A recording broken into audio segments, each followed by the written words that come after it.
Everybody, are we rolling? Yeah. All right, I'd like the class meeting to order. Would you take roll, please? Ms. Luskowich. Here. Ms. Butler. Here. Ms. Donahue. Here. Mr. B. Here. Mrs. Cooper. Here. And we pledge allegiance. I pledge allegiance to the flag of the United States of America and to the republic for which it stands, one nation, under God, indivisible, with liberty and justice for all.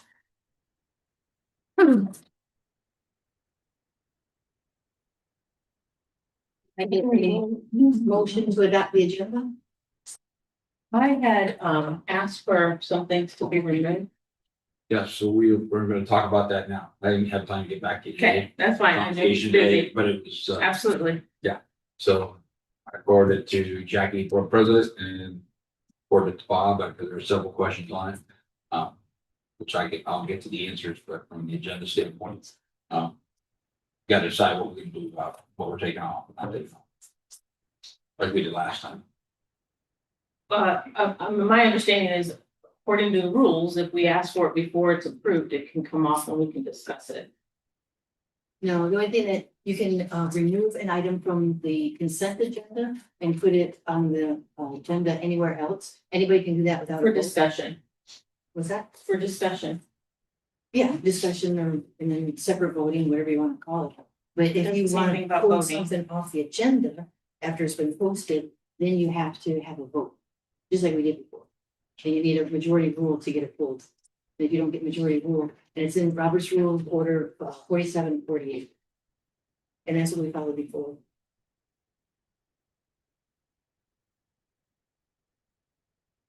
So it says it can be removed from the consent agenda for a separate discussion. Right, that's fine. But if you're asking to pull it completely off the agenda itself, then it would probably vote. That's what I just said. If you want to remove from the consent agenda, it goes anyway. We don't even have to vote on that. It just gets mentioned. And then if you want to pull it completely off, that's the price of vote. So I guess. I don't know, I'd really like you to show us that sometime, because I for would like it to years, be we removed. have been able to use the. Pull that off. Ahead of time. And without a majority vote on that. Yeah, pull it Part of the completely off. consent Not agenda. As it's posted. Well, how do we know what's on the Well, we don't agenda know before it's until it's posted? So we don't have a say in it until it's posted. You identify the item or items you want to have removed. I did that. Well, you make a motion, you would do that right now. You'd make a motion to that effect. You want them off the agenda. You get a second, you do a vote, up or down. Again, we've had that policy in place for years.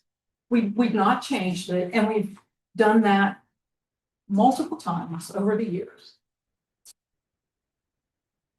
I I just haven't looked seen up, that. yeah, I just looked up Robert's Rule of Order and that, according to our policy, that's what we follow. We follow Robert's Rule of Order. You go to Robert's Rule of Order, you go into, I think it's 4748, and it describes how you go through pulling something off the agenda completely or just pulling off the consent agenda. At the bottom of the one page of our policy, it says an item may be removed, any member of the board may remove an item listed.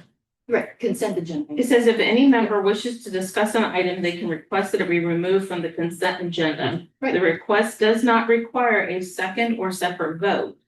If the board member requested an item be removed from the consent agenda, it must be removed. Right. The item is then moved to the regular agenda where it would be discussed and voted on separate. Yes.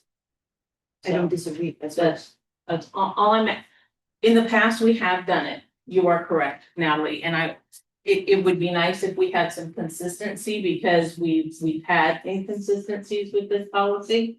Personally, I would like it removed completely because again, I don't know what's on the agenda until it comes out. So there's no way to try to get it off the agenda before it's on the agenda. And the nature of the items I feel are big enough that they require further discussion and more, I don't know. They need work before they can be approved.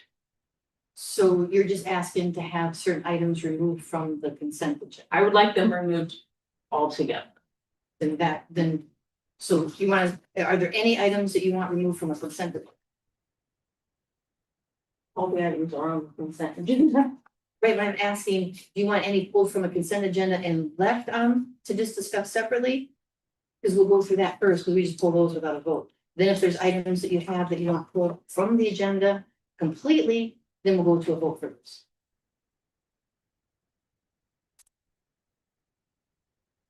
I would like item 9A and B and item A, C removed.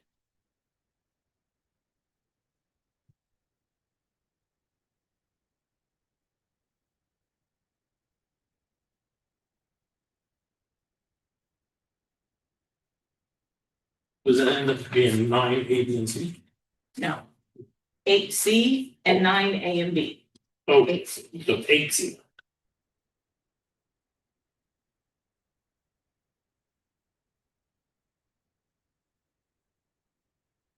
And remove completely from the agenda, right? Okay, and then you want to give any reason? Because there's a lot of not well explained information. There's things in there that for as far as A and B, there's things that go against our other policies that are counter to what we've already said, so a lot of inconsistencies.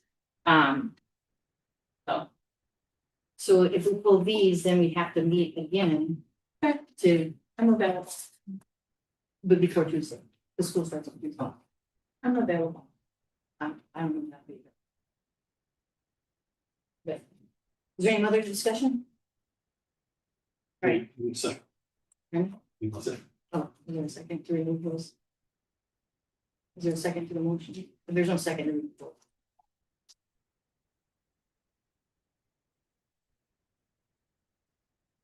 I thought I can ask for them to be, so this is because I'm asking for them to be removed completely. Yes. We need a second. I'll second that. All right, and then, will you take a roll, please? Mrs. Leskowitz? No. Mrs. Butler? No. Mrs. Donahue? Yes. Mr. D? No. Mrs. Tippett? Yes.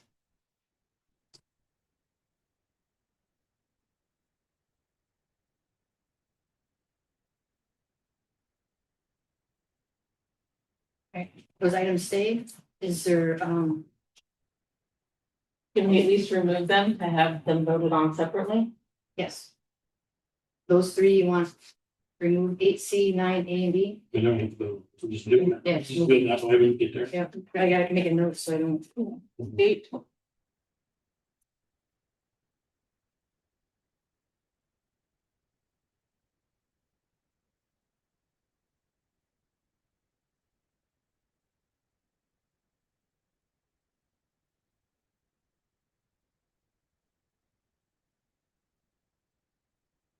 And then do we want to just leave them where they're at or move them to the end? Because they go somewhere else and like, Get this. okay, fine. All right. Is that it? We need to approve the agenda. Yes, adopt the agenda. So now I need a motion. I need a motion to adopt the agenda. So can I get a motion to? I move to agenda? adopt the agenda. Second. Okay, any discussion? We take roll, please. Mrs. Leskowitz? Yes. Mrs. Butler? Yes. Mrs. Donahue? Yes. Mr. B? Yes. Mrs. Tippett? No.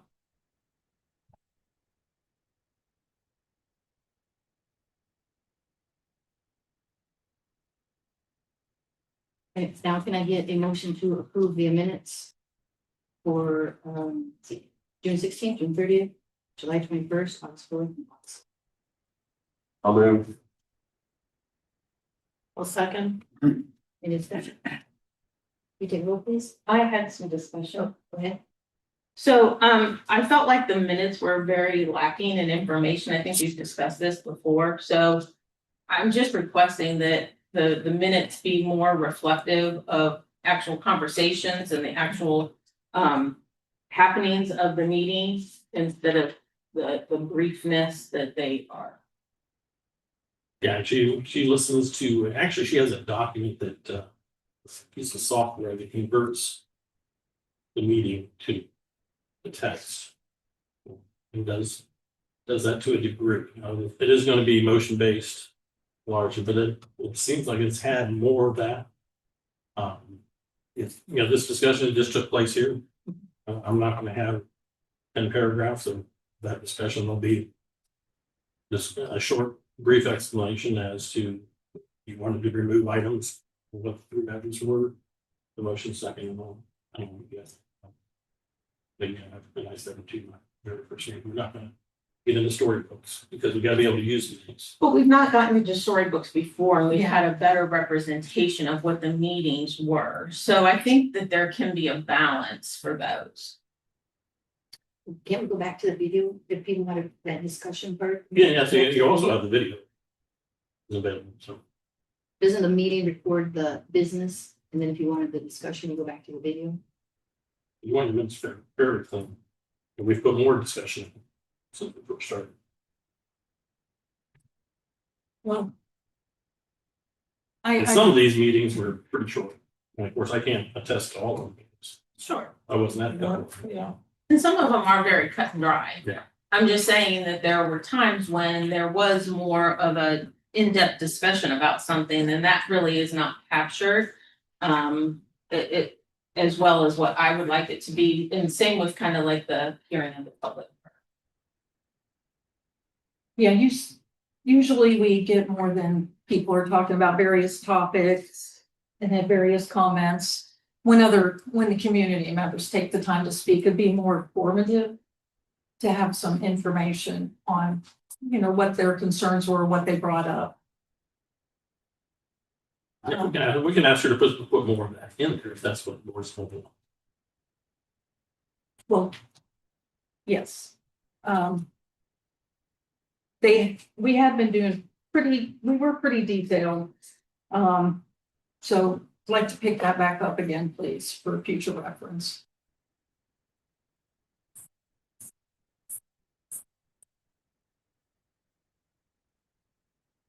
And I did get all the names for the facilities committee that were unappointed as well as appointed in to the July meeting, so those were captured correctly, so thank you for catching up with that. I was like, I've been meeting this for that. That's good. Good riff there. Any more discussion? Yeah. Got a motion. Did somebody second? Yes, we're on the discussion. Now we just need a vote. There's no more discussion. Second. I got it. Mr. Reed, the motion. We've had a discussion. We've had a first, a second, and a discussion. What was that? Who's second? I think it was me. Yeah. Well, it's been more than. We got the discussion, so 16 seconds. we got to the discussion quicker than I wrote down. And now we can take vote, please. Mrs. Westwood. Yes. Mrs. Ball. Yes. Mrs. Donahue. Yes. Mr. Reed. Yes. Mrs. Good. Yes. All right, I have one, public participation. Mr. Dalton Bill.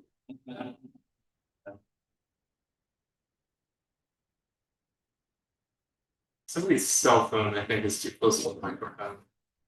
I guess somebody is. I don't know who that could be. It's not good. Those apples. Good evening. I'm here to talk about board policy PO 0141.1, student body representatives. As quoted in your policy, selected by the board and or the superintendent.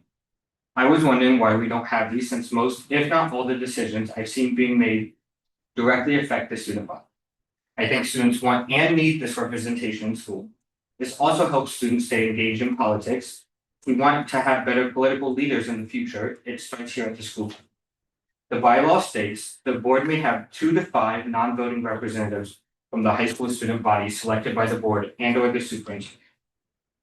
A, each representative shall be allowed to participate in the board discussions and attend committee meetings at the discretion of the presiding officer in consultation with the superintendent.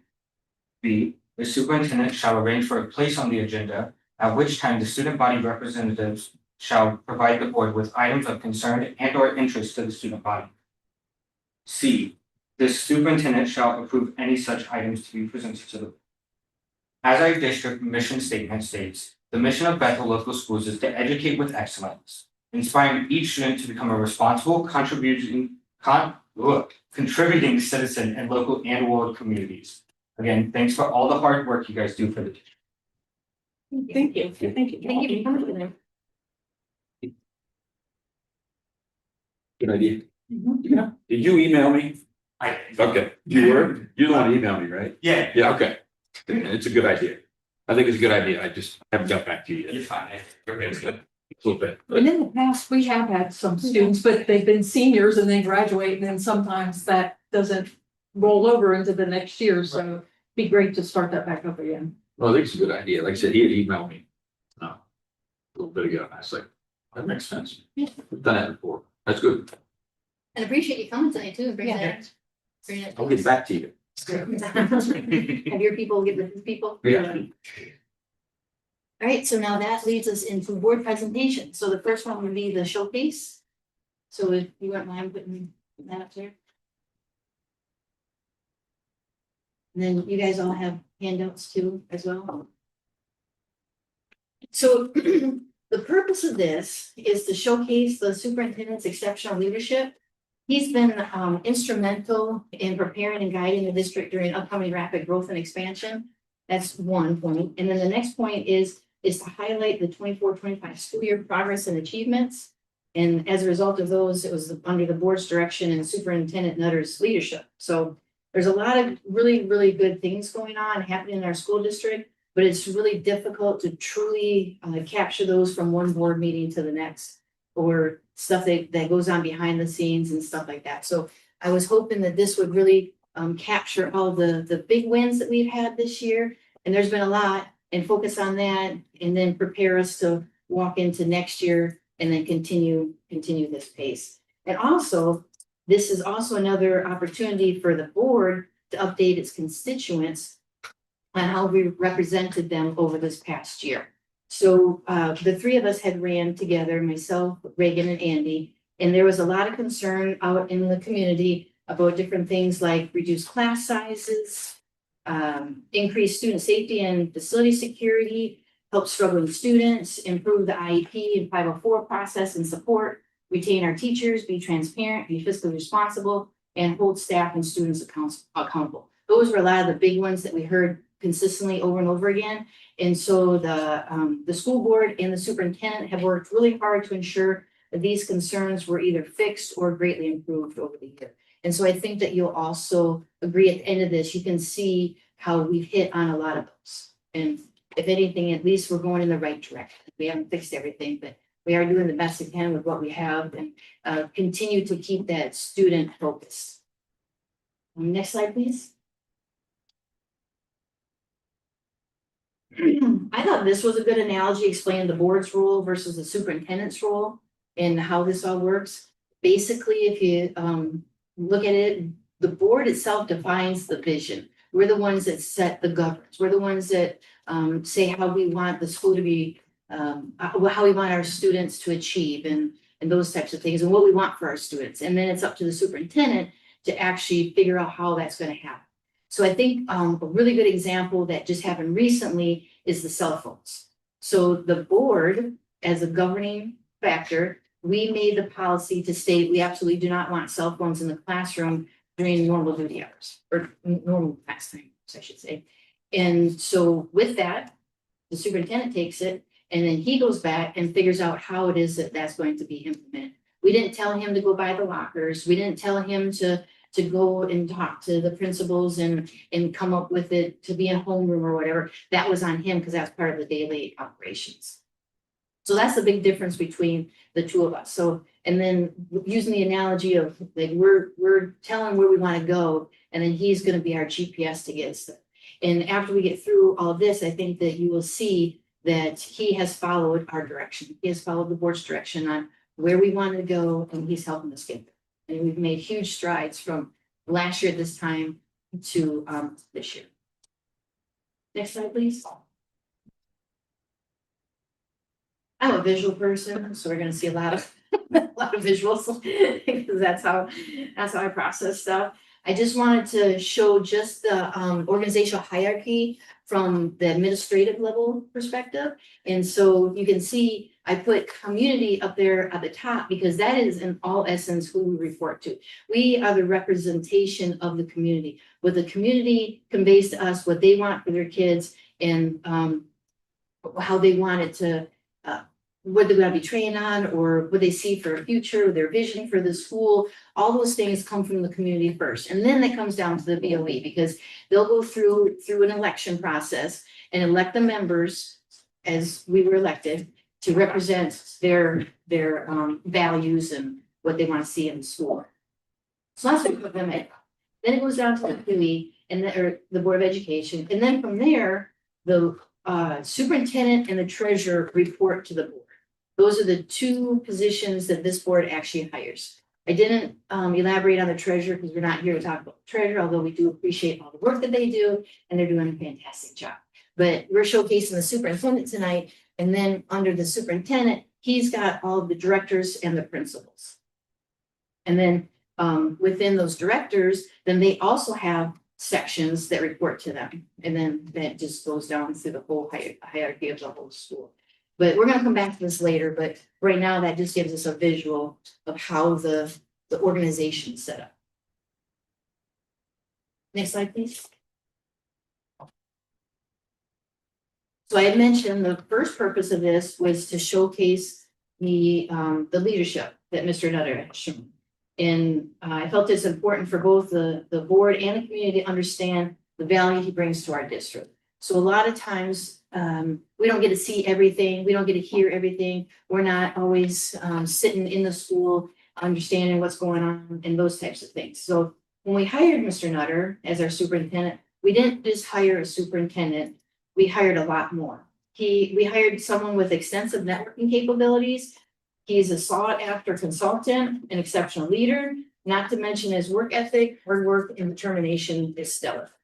So I've got some things listed up on that slide. So the network of professionals, he brought us FMB, which are here with us tonight, ironically, and we really appreciate that. Thank you. They're our education planners. He's also brought to us the shared services, which brought us Bob and Jenny. Appreciate you guys, and you guys have been fantastic. You have helped us with so much here. And then what he also brought that we'll see this fall is the dedicated school staffing, which will help us with the substitute teaching. And so those are the top three of the different networking opportunities that he brought to us that I'm not so sure that we'd have ever known that they existed or how to reach them or even been able to utilize all those services. So he really brought a lot of that through his extensive background in education. Then there's the consultant piece. And that's another big thing that he has a reputation as a subject matter expert across many states. He's briefed in Florida, Texas, Illinois, Missouri, and Ohio. And we could even say probably nationwide that his expertise is recognized. He has a deep knowledge base in teacher retention, burnout, and child safety, teacher burnout, and then child safety. He's briefed school safety at a Missouri conference. That was not too long ago. He was at Chicago where he briefed 14 states on teacher burnout and retention. He's briefed texting safety at OSBA Capital Conference. So that's the Ohio School Board Association. And that conference is huge. That brings in superintendents, teachers, school board members from across the entire state. So it's a really big deal. So he was asked to come brief at that conference. And he truly is. I mean, after you look at all this and see what all he's done, he is the best of the best. And then also an exceptional leader. And I would say that if we did a superintendent search today with all these characteristics, if we said these are the ones that we wanted as a prerequisite, we'd be hard pressed to find one to fill that billet. So I feel very fortunate that he chose to stay here longer, and he's been doing so many wonderful things for our district. Next slide, please.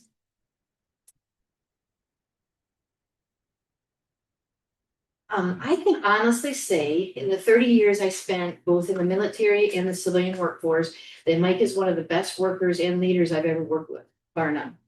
He's invaluable to the district, and if you don't already agree, hopefully you will after this presentation.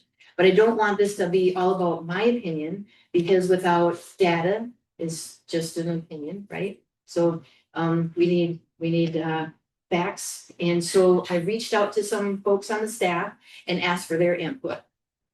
And I received a lot of testimonies. Some of the bigger ones you can see on the screen. Some other ones that people had mentioned that they realize we are in good, he realizes that we are in the people business and are here to work together for the common good of our children and staff. Mr. Nutter is very approachable and truly listens. He's been a great addition to our school and community.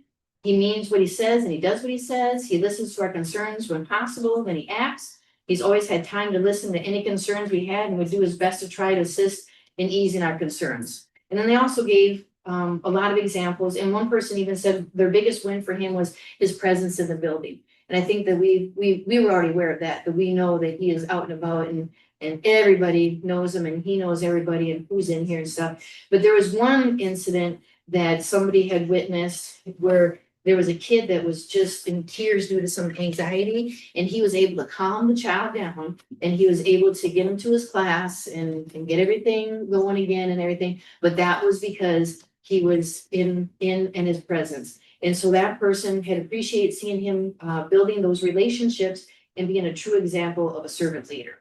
So those are a lot of the different compliments that he has received just from his 1 year. So he literally got here in June. He signed a contract early June of last year, and so he's just got a little bit of year over his belt. So he's made a huge impact with staff, students, community, board, everybody. Next slide, please.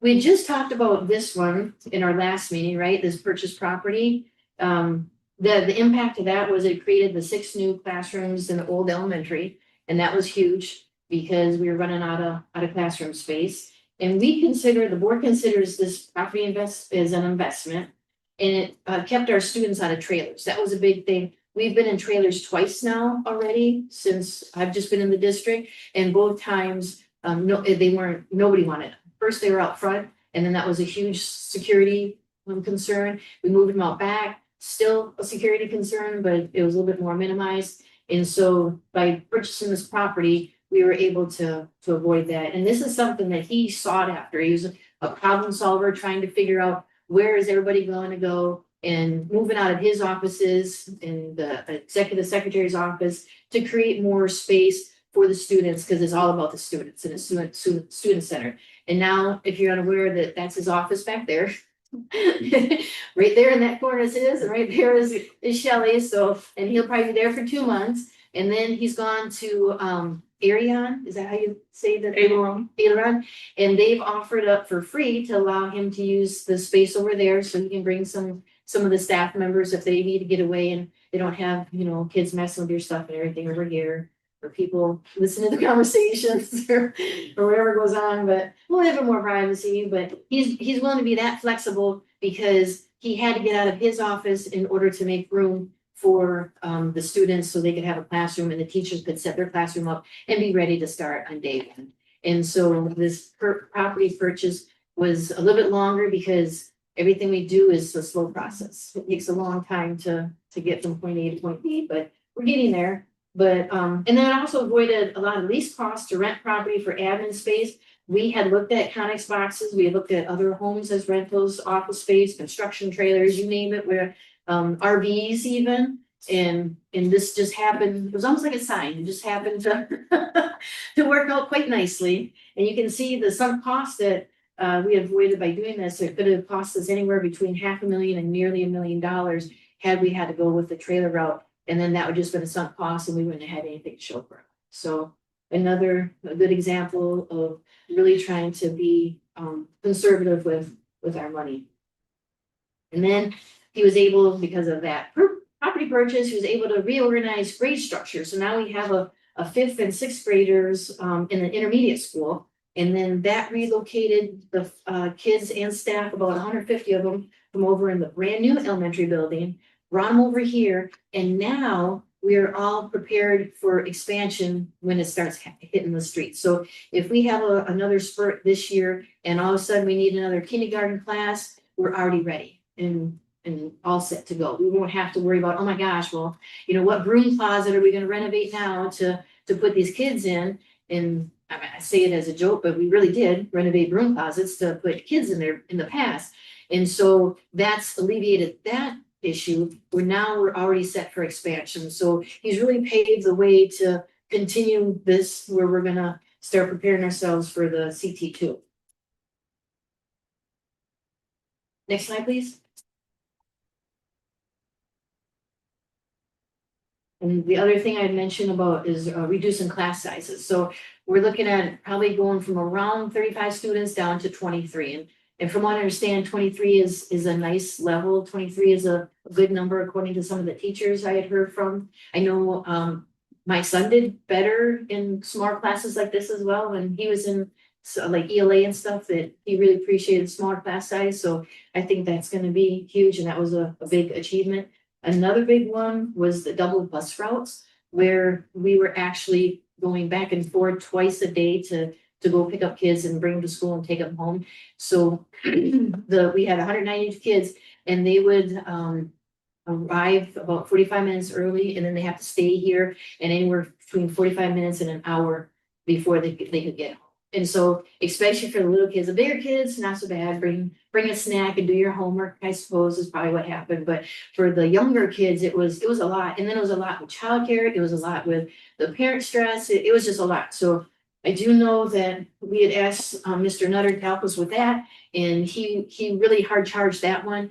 And I want to say by Christmas. I don't know for sure if that was when we finally reached to that about the time frame. So he was actually able to get it done halfway through the school year.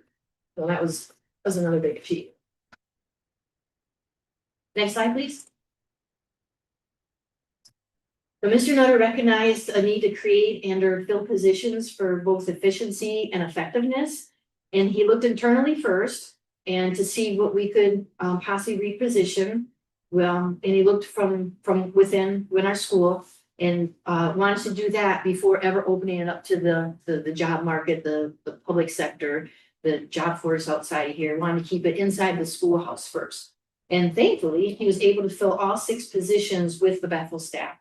And this brought numerous benefits, because anytime that you can hire from within, you're sending a message that they're worth investing in, that we identified, or he identified the hard chargers, the super troops, the rising stars, whatever acronyms you want to give them, that they're worth investing in, and we want to keep them. And it's important to keep them because they add value to our school. It also motivates them. They are really motivated now in their new positions. They've got great ideas. They hit the ground running.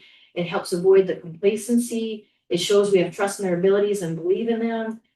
It maintains that corporate knowledge. So a lot of them have been here for a long time. And so they really understand the people, the teachers, the students, the community, and that really helps. New visions and ideas, and then obviously the onboarding costs. That gets to be expensive, both as far as man hours as well as the cost to get them on board. So the moves are great for our people and their careers. And then 3 of those resulted in either a cost avoidance or a little bit more bang for a buck. And that's what those illustrate there.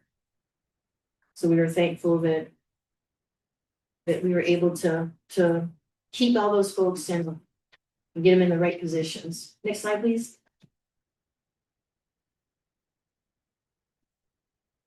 So here's those folks. We're going to go through each one that we were able to, I should say, Mr. Nutter was able to reposition. He identified, you know, like I said earlier, the exceptional leader part of him. He really can identify the strengths and weaknesses. He knew when we had some strong talent in certain areas that they just made good sense. And he took the baseball coach. He was a coach and a teacher, but you can see the stats there. So from what I understand, I reached out to Mr. Smith, and he explained the impact that Mr. Goulet had on that baseball team. He said in 6 years, which excludes the COVID year, so it was actually over a period of 7 years, but we're just gonna pretend like that 1 year, there's no data for that year.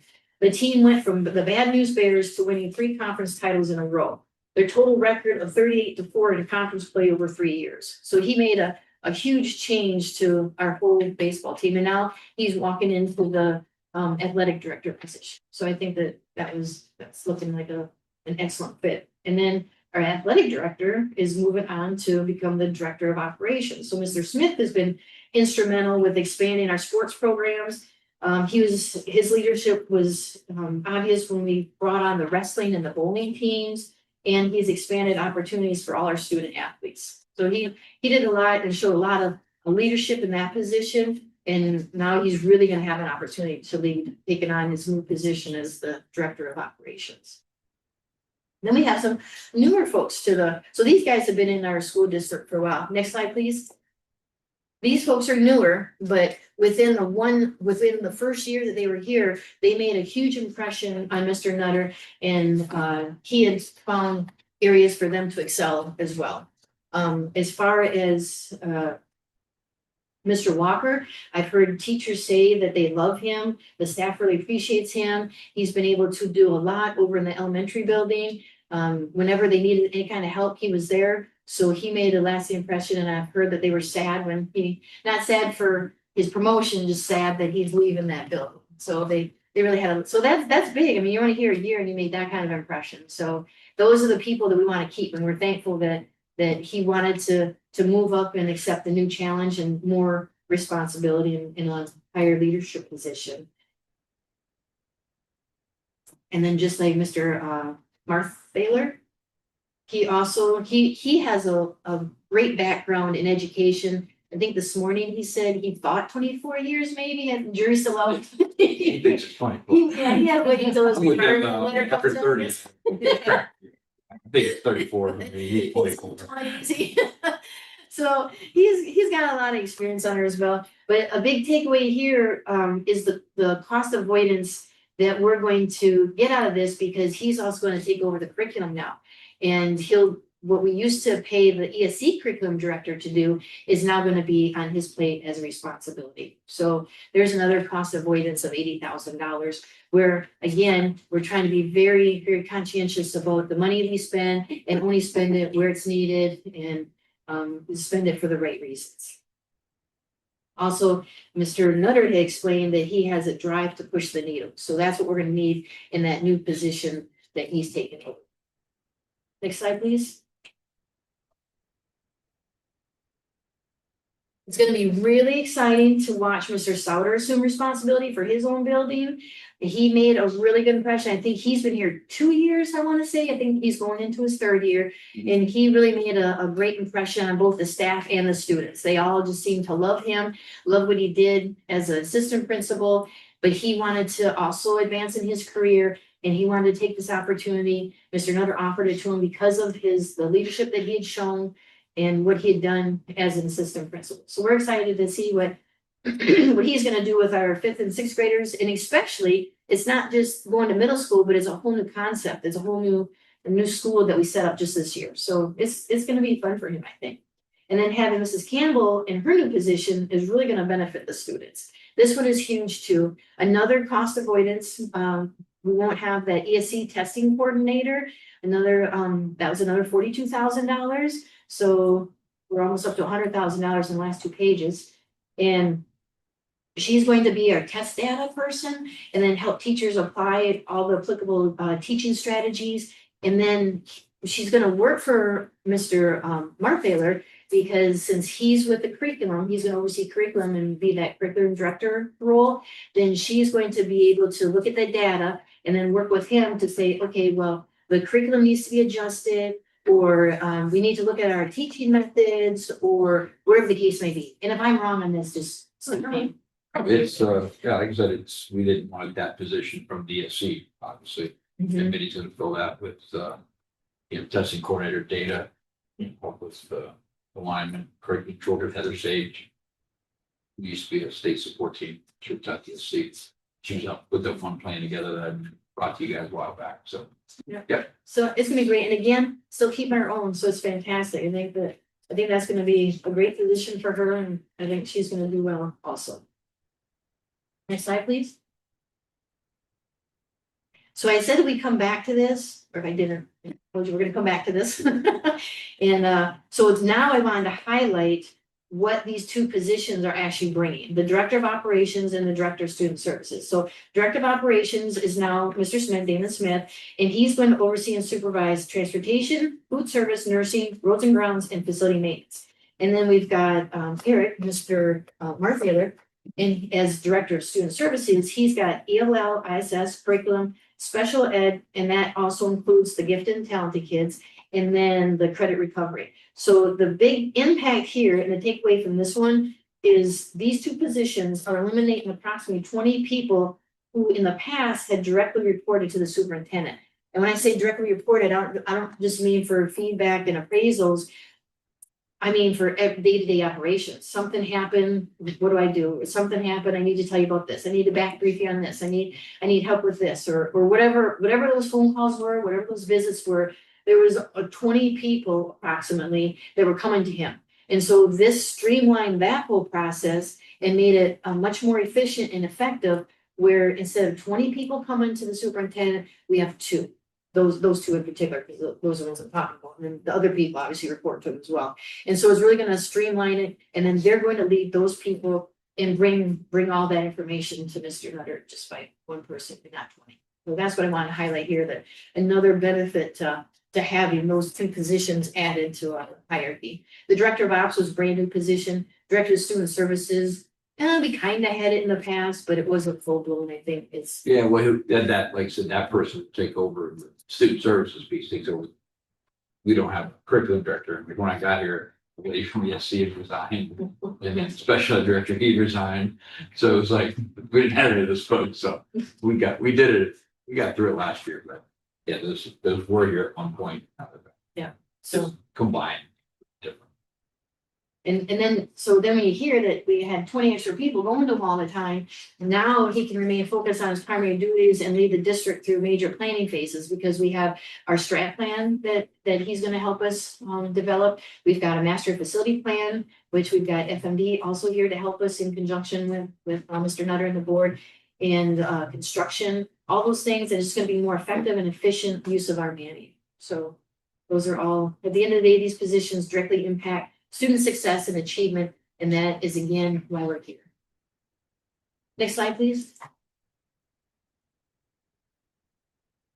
So our K1 principal, Ms. Hogan, she is a licensed reading specialist. And so when Mr. Nutter realized that or discovered that, I don't know, that's fair assessment or. Yeah, I looked at all their certifications. Yep. And see where else that they could be utilized. Because I don't know if she like gave you a heads up, like, hey, I'm Tanya and I'm reading specialist, and that's happened, or. Sometimes people don't tell you, Eric's got a superintendent's license, he doesn't tell me. So it was discovered that she's a reading specialist, and so that's gonna be huge over in the elementary building, because now she can help with an increased focus on reading, with the science of reading and everything going on with reading focus, that she's gonna really be a huge asset to have that, in addition to her being the principal of that building. And then Ms. Shelley, our executive secretary, she's got a few additional duties added to her roles and responsibilities. She's doing central registration duties now, as well as responsible for all the onboarding. And if you ask her, she's been very busy. This morning that they briefed that there was 31 new people in the district. So, and then she shared with me that she was here this weekend, I think 6 or 8 hours on Sunday trying to. She put in a shift Sunday night. Yeah. Yeah, he was here about 8. So she's on like a 24/7 kind of schedule now. But so we're excited that Mr. Nutter saw both of their talents and skills that they bring to the table. And while those probably we couldn't defend an actual position for those, we certainly could defend adding those to their roles and responsibilities. Next slide, please. This one I thought was a huge stat, the staff resignation decrease. And at one time, somebody had thrown up the number of like 19 people had resigned at one time. I don't know if it was technically at one time, I think it was over the year, but it just happened to show up on our briefing that we used to get last year, but that's gone down significantly. And so I think that can be attributed to the leadership that Mr. Nutter's brought, as well as his mentorship to the other school leaders and the leadership that they're showing now to staff. The resource dedicated staffing solutions I mentioned before. So the impact here was across the nation, substitutes are at a shortage.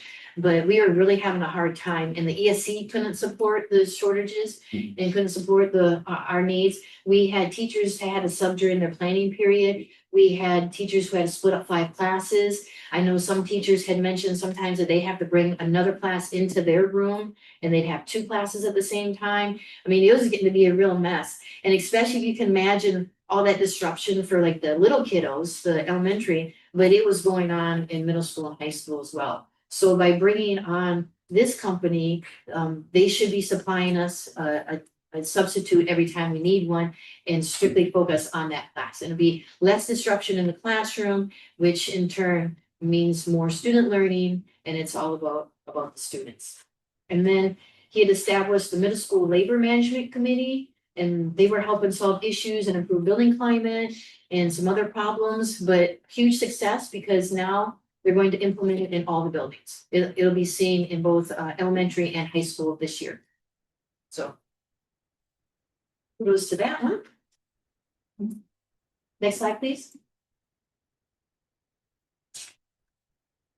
This position, the transportation director position, was just created when Mr. Nutter came on board. So he literally in process, got contract signed up and hired Jacob. And we're thankful for both Jacob and Kathy because they do an amazing job. And they are an amazing team. I can't even say enough about you guys, how great that it's been to have you. I mean, Kathy did an amazing job before Jacob got here, but I think it was a good compliment for both of you two now to work together. And I think we probably learned some stuff from Jacob and he's learned a lot from you, I'm sure. So just a really good team. And all the things that have happened just in that year's time frame. Again, Mr. Nutter realizing where to put our people, where we need them, what we need. And through his leadership, he had them sell those buses that were sitting out back. We got some money off of that, salvaged those, purchased the 3 additional buses by purchasing those buses. And I think that you got some good deals on them too, right? I mean, you knew where to go. And so it wasn't just like that you just went on Facebook Marketplace and bought a bus. They But went with me, actually. but you were able to acquire 3 buses, which in turn helped us to eliminate the double busing route. And so all this just started coming together. And then it approved and fit. Oh, and then you implemented the routing and communication software, which we're going to get to see this year, right? That is Yeah. coming out with Yeah, next the week. information went live today for parents, actually. Yep, we'll get to see it. And Okay, so it went live today. So when they pull up the app, then they'll start to see. They'll see their child's bus information populated, where their stop is and the time they should be getting picked up, Perfect. all that. Cause I had a parent in the office, one of the offices that was empty, I got to use. Was in there today and she pulled it up and it hadn't filled yet, so it was probably. It didn't come on until about 3:45. It was at 1:00. Okay. Yep. So if you're out there listening, it's ready to go. get your app open. If not, send me an email. Right, and I will say that Jacob and Kathy do a great job. They're the only people I talk to at 4 a.m. and midnight out here. And they answer. And they always seem nice. I mean, they Yes. seem cheery that time. It doesn't matter. They just love what they do. But having that software is gonna improve efficiency extremely. It's gonna be better student tracking, because we can never track our kids enough, right? And then is going to guarantee compliance with state laws, which is huge as well. So really happy to hear that by the initiative that you started, brought that to us, that all these good things are happening in the name of our kiddos. Next slide, please. Now, under district achievements in the communication area, we've got the 60 seconds with the superintendent, big hit. I know Andy always looks forward to it, right? I think a lot of people do, because the last one was him sitting in a cop car, and there was 1.4 thousand. In front of the cafe. Oh, yeah. I was gonna ask you, are you used to that seat, or is it a different view than what you're used to? Stream. So I wasn't sure if the 1.4 thousand hits were just to see if there's something that they should know Yeah. about. So I went back and all the 60 seconds with the superintendent had well over 1,000 hits every time, or 1,000 views. So it clearly is something that the community enjoys. And what better way to get the information they need in 60 seconds? They don't have to listen to a very long podcast. They don't have to read a document. It's not buried in their email. So that has been huge for that communication. Next slide, please.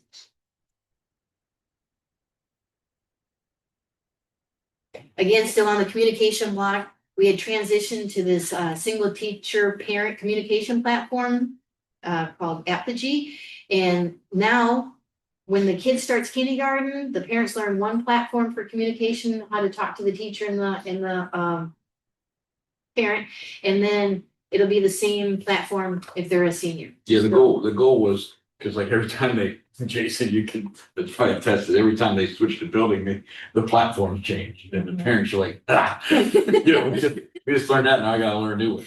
So I work with these guys, Jason and Jacob, and then they found Apogee, which is consistent across K-12. So Yes. nobody has to learn 5 different programs anymore. Yes. And I appreciate that as a parent, because I know like in 3rd grade, they'd be using one program, let's just say it's Dojo. But then if you had a 4th grader, then they're using a different program. So you'd have to use one program to communicate with one teacher and another one to another. And so it's nice, it's gonna be standardized across the board. Also, he was able to purchase the SIOP training, which they're gonna be in this week, correct? It's an instructor that comes here. In fact, sign-up training is in here tomorrow, 5, 6, Tuesday, Wednesday. Oh, Tomorrow, excellent. Wednesday. Yep. So they're here 4 days, but the other, not everybody, it's like half and half, the 2 days and 2 days. So yeah, they'll do that tomorrow, starting tomorrow. It's gonna be early. And that came with an instructor. And then also, in the past, I don't know if I mentioned it in what we heard on the campaign trail, but a lot of teachers were frustrated was there's no professional development that was on purpose. It was always like, okay, we've had our convocation and now you guys are gonna go out and do some training, or it's not on the calendar, but we're gonna have some professional development today, or just do a video or something and we're gonna call it professional development.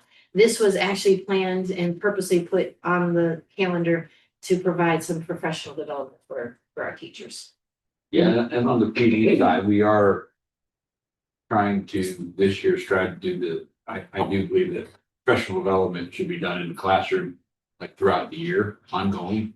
So we're working with like the Heather Sage, we've got the literacy, the tier 3 literacy, we've got reading coaches, so trying to do the on site as well.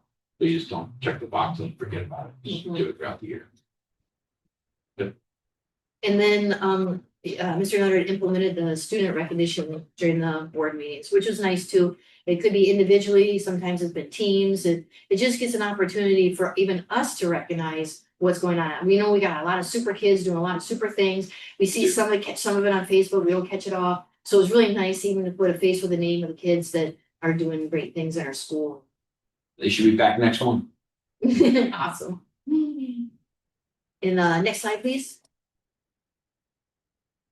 Mr. Nutter's also done some great things as far as community relations goes. One being meeting with the Wright Pat Air Force Base liaison. I don't think that that's ever been done here, and I didn't even know we had one, or there was one, or that existed. But he had sought that out and has built up a relationship with that liaison.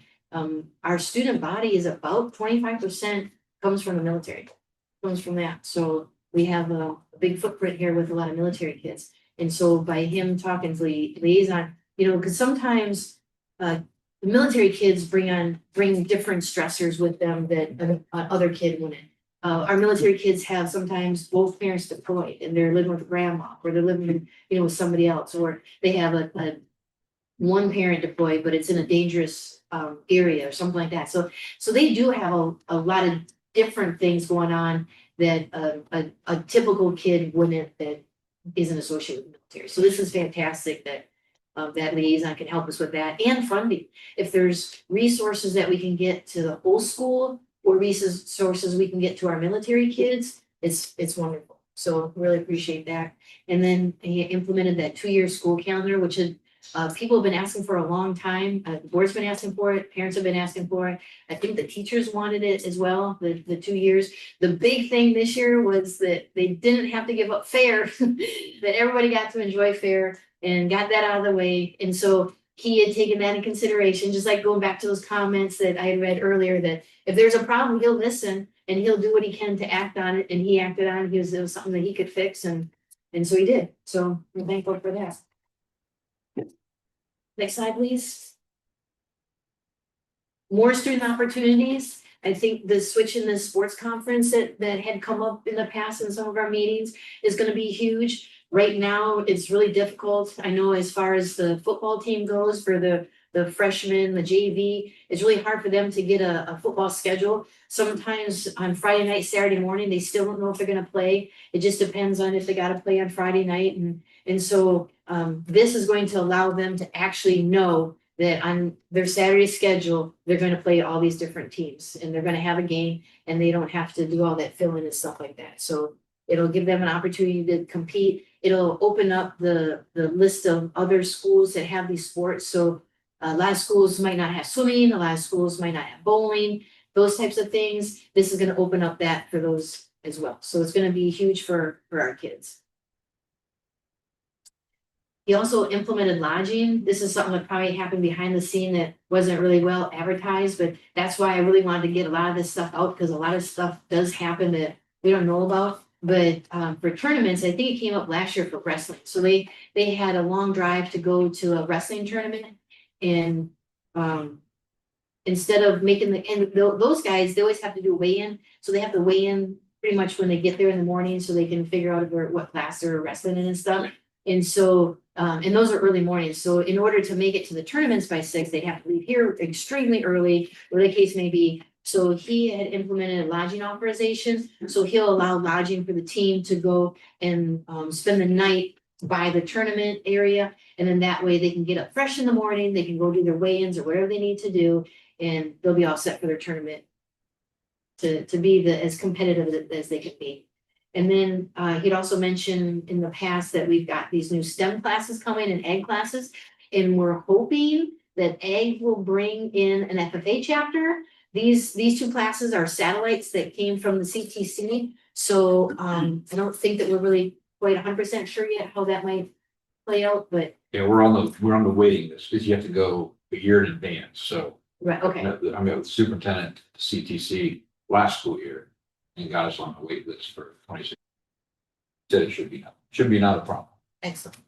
And it offers opportunities again for those kids that might not be real interested in science, like the typical science. They can take the ag class in lieu of. And so at least then they're engaged, because now they're learning something they're really interested in versus something that they might not as apply themselves as well, because it just doesn't interest them. So again, it keeps students engaged in the learning, and it's going to be really, really good for our kids.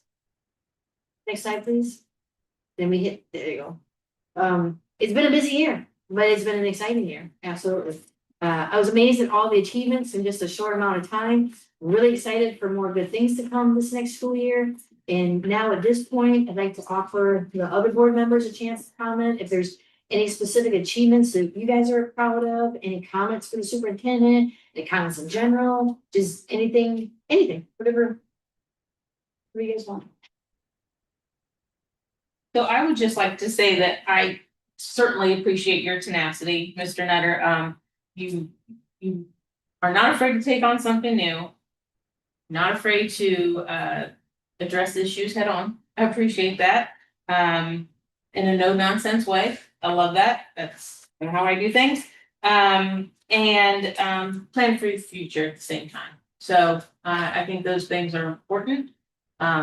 It was important to me as a community member when I sat over there, and it's important to me as a board member. So I appreciate it. I think you're great. Well said, Reagan. Well said. Took a word, I don't know. Up a lot. I'm just saying that, I mean, I worked in this building for nearly 20 years, and I know what Beth can be. I know what a special place it is. And it doesn't have anything to do with the size of our student population.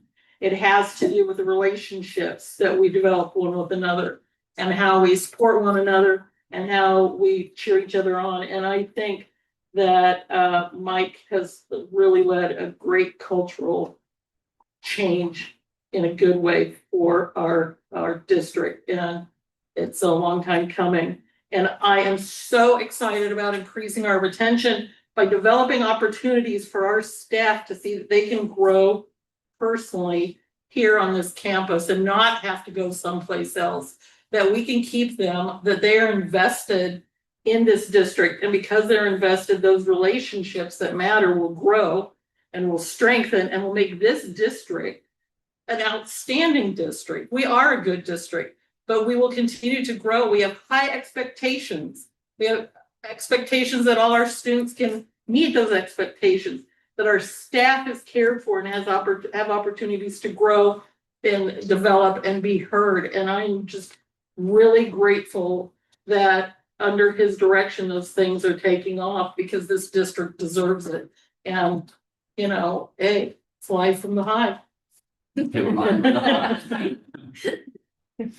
And by the way, I was going through some at work, and I don't know if this is anecdotal, but in one school district, I saw a superintendent who was having a minute with their, I'm thinking, I think I know where that came from. So let's say we're on a wave here, but thank you, Mike, for all you've done and the hours and hours and hours that you put in to get done some really difficult things. And yeah, I'm just super excited. And Andy's great. Thank you. All of you, thank you. Appreciate it. Look, this wasn't my idea. So we're clear. I just want to say thanks, Mike. I've enjoyed working with you. I appreciate your expediency and your positive attitude that you bring to everything. Kind of goes with tenacity.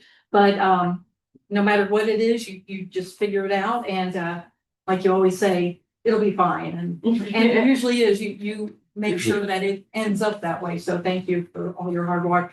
And to all the staff members and to the other board members. Appreciate everybody's input and great efforts to have these great opportunities and accomplishments this past year. Thanks.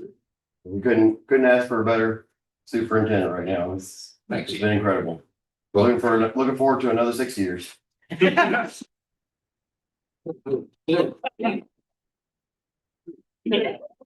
then another 3, 6. Keep going. It's fun, right? It's fun. Fine, I'll be in my mid-60s. Hey, what's wrong with mid-60s? No, man, I just don't have my work 80 hours a week. He's young. It's true. It's true. And he was right, he did not want to do this, and I kept asking him every time he told me like some of these things he was doing, these conferences he was going to, he's like, nah. And I said, well, can we do this? Yeah, sure. And then we get pushed back to June and July and then August. Like, this is important. I really want to do this. So Well, thank you. I appreciate it. Like I said, I said I'd come 4 years. Or 3 more years. Give you 2 for a bonus. We'll talk. If you still want me, but no, it's so I really liked it. Like I said, when I came here, I write that down. decided to.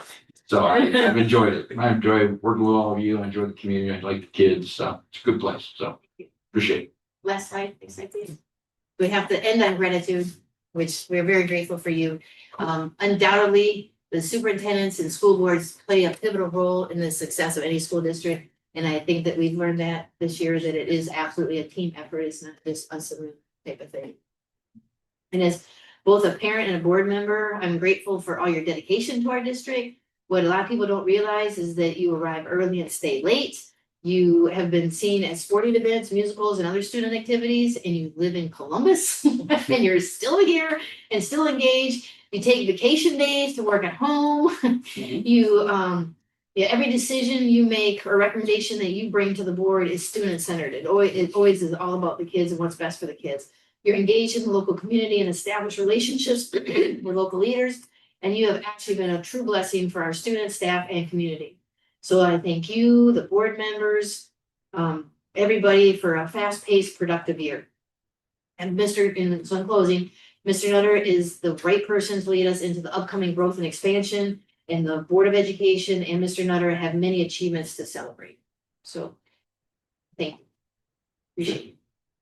Good. Thank you. All my fellow board members. Thank you. We have, we're excited for the achievements we're gonna showcase next year. This will be an annual event right here. Oh. So take notes, everyone, so it's not so complicated to collect it. And then last slide. Go be. Go Bees. Go be. Go That's be. what Josh Sauter says at the end of every conversation. He says that, he's not talking. He walks away. It's over. Like a mic drop. That's his draw. I stole that from him, actually. I gave him credit. I stole it. So. All right, well, thank you. All right, we've got, ready? You can go on. Thank you. We've got, so Melanie, Tim from FMD and Valerie from OFCC. Go on up. How do you want to do this? I'll present first. You're gonna present first? You gonna wrestle? Who goes first? You want to give, well, we talked, Tuesday, right? Yep. So, yeah, so we talked Tuesday, Damon and myself, Valerie, Melanie, Tim, about, there's a lot of questions. I think a lot of people have questions.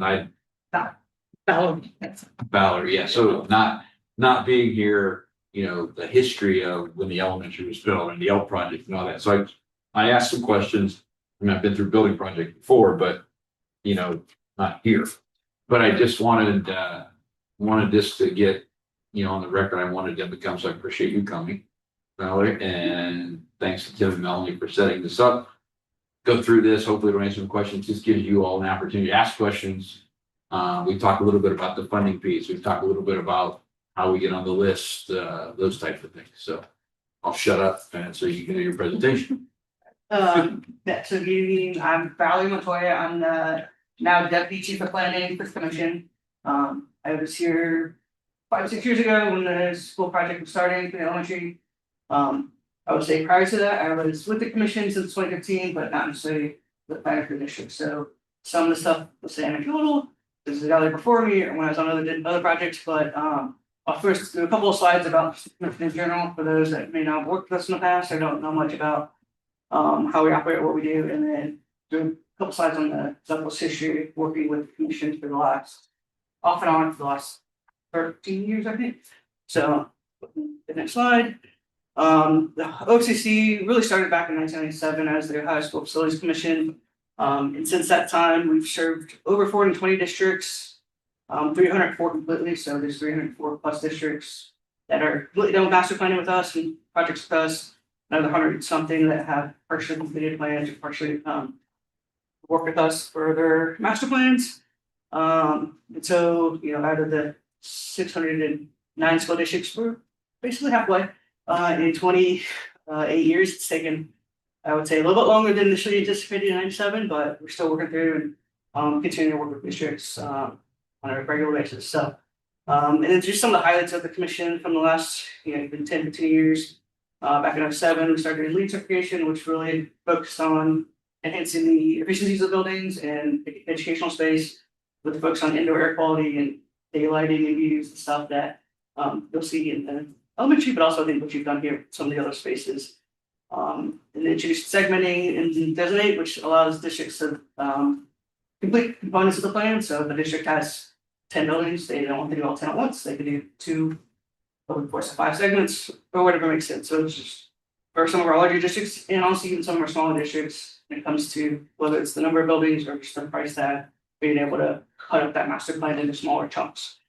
Introduced high performance learning environments 2010, which really focuses again on student centered learning environments. So really focusing on how the education is being taught, and kind of reframing how we build a classroom.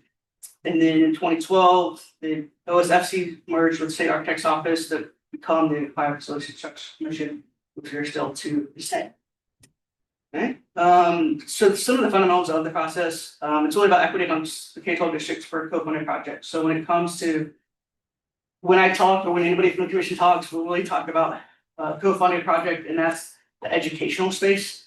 We do have a gym, we do have some locker rooms, but when it comes to athletic facilities, auditoriums, or at least a fixed seating of auditoriums, and some other spaces, those above and beyond us. We really focus on the classrooms, the labs, meeting centers, front offices, but trying to create some balance and equity amongst all the projects, and so that we have some baseline and standard for what we build and what we provide for our districts, whether it's here in Bethel or up in Ashtabula or up in Toledo or over in Athens. So no matter where we're at, we have a baseline. There's kind of four main programs, and really of these four, three of them are the most popular. CFAP, the first one, the Classroom Facilities Assistance Program, is the funded program, as we'll say it. So there's a portion where the state contributes money as well as the district. There's the Educational Facilities Assistance Program, which is primarily for the career centers, so Miami Valley, Springfield, Clark, kind of wherever the 49 career techs are around the state. Then there's ELP, the Expedited Local Partnership or Participation Program. I messed it up. Partnership Program. That was what the district did back in 2020. And then there's the Alternative Facilities Assistance Program that has been only used once. So I would say it's not the most popular, but it is the other alternative for co-funding where the state does provide a little bit of funding. And the other thing that we do and require as part of our program is what we call maintenance fund requirement. And so not only do we want to help support the districts build the buildings, but then we also want to make sure the districts have a dedicated funding source to then look after those buildings that we built for the next 20, 50, 75, 20 years, however long it's going to be. So for our CFAP projects, we require $500,000 to be dedicated once that CFAP project starts. A district and ELP can choose to do it or not do it at the time of build. So, but once they become funded or to be eligible funding, you'd have to have $500,000 dedicated for those the maintenance of the buildings that we completed under the program. So, some of just the basics of once you get to the into a program and the master planning, we do what we call building assessments. So when we get to kind of share the district here as well on later slides, but for every district, we'll first do an assessment of the existing facilities. We want to see what the district has first, what is good to keep, good to replace, good to maybe expand upon, or just renovate. It's an A through W is what we call it. There's a list from HVAC, roofing, electrical, technology, furnishings.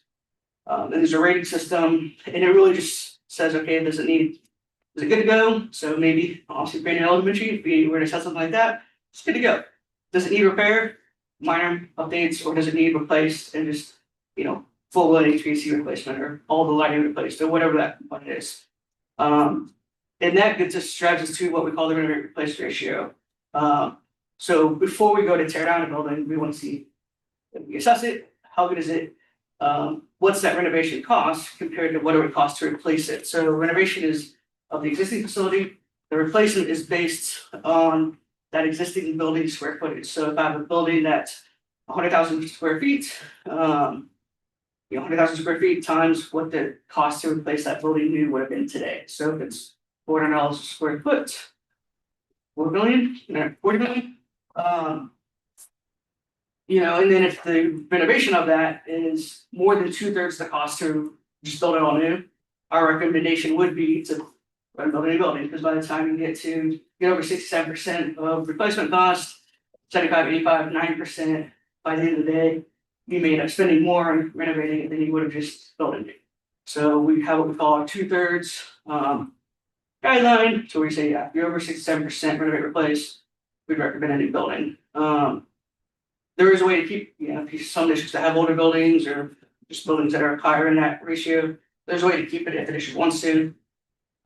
Through a waiver process. And then for districts like you, where we've had prior assessments, we would look to at some point update those assessments. So we have a timeline to them. So once they hit a certain age, we will do them again. But oftentimes if they're say 10 or 12 years old or less, then we'll just do an update of previously assessed buildings, and rather than doing a full blown new one.